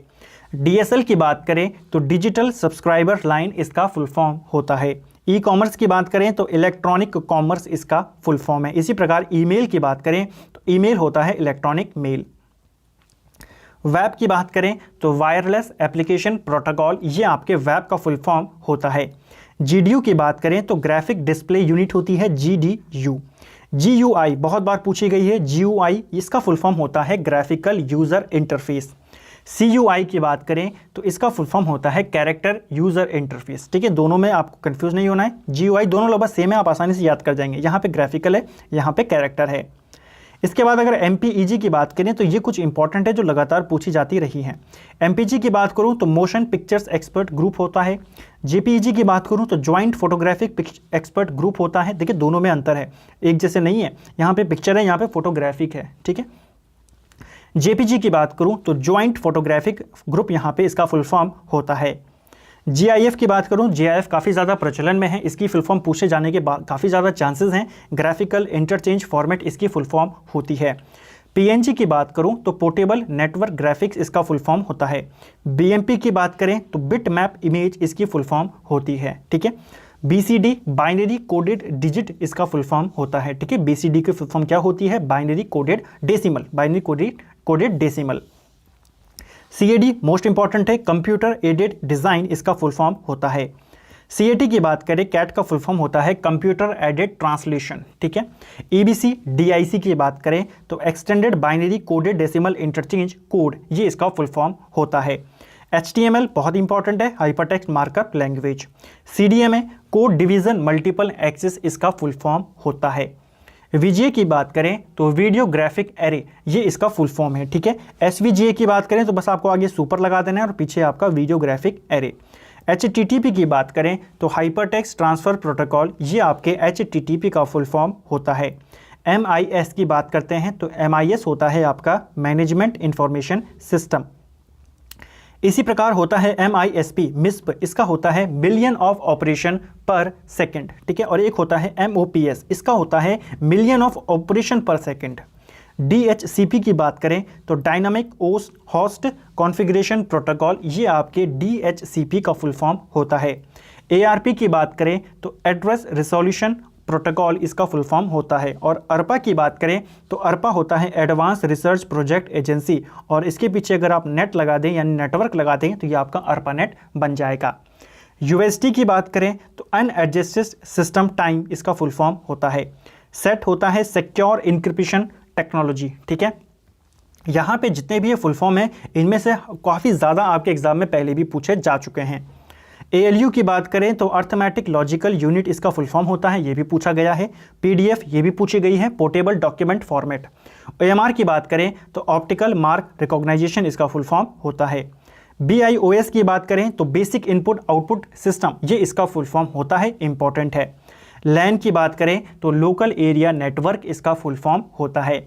मैन की बात करें तो मेट्रोपॉलिटन एरिया नेटवर्क, इसका फुल फॉर्म होता है, ठीक है। मेट्रोपॉलिटन एरिया नेटवर्क किसका है? मैन का। और वैन की बात करें तो ये आपका वाइड एरिया नेटवर्क होता है, ये आपका छोटे से क्षेत्र के लिए होता है, ये आपके एक शहर के लिए होता है, और ये आपके पूरे जो विश्व होता है उसके लिए होता है, ठीक है। पैन की बात करें तो पैन होता है पर्सनल एरिया नेटवर्क, ठीक है, ये आपको ध्यान रखना है। वाईफाई की बात करें तो वाईफाई की भी फुल फॉर्म पूछी गई है, वायरलेस फिडेलिटी। FTP की बात करें तो FTP होती है आपकी फाइल ट्रांसफ़र प्रोटोकॉल, ठीक है। TCP/IP की बात करें तो TCP/IP होता है transmission control protocol, internet protocol. TCP transmission control protocol, IP internet protocol.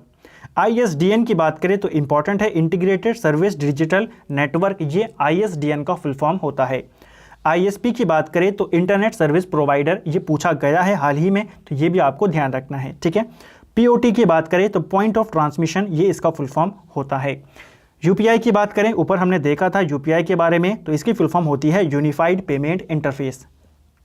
ICT ये उत्तराखंड में पूछी जा चुकी है, इसका फुल फॉर्म होता है इंफॉर्मेशन एंड कम्युनिकेशन टेक्नोलॉजी, ठीक है, ये प्रीवियस ईयर का है, पूछा जा चुका है। और आज का अंतिम है आपका CD-ROM। CD-ROM का होता है compact disc read only memory, तो ये आपको ध्यान रखना है। ये कुछ महत्वपूर्ण आपके वो थे, फुल फॉर्म थी जो आपको लगातार पेपर में पूछी जाती रहती हैं।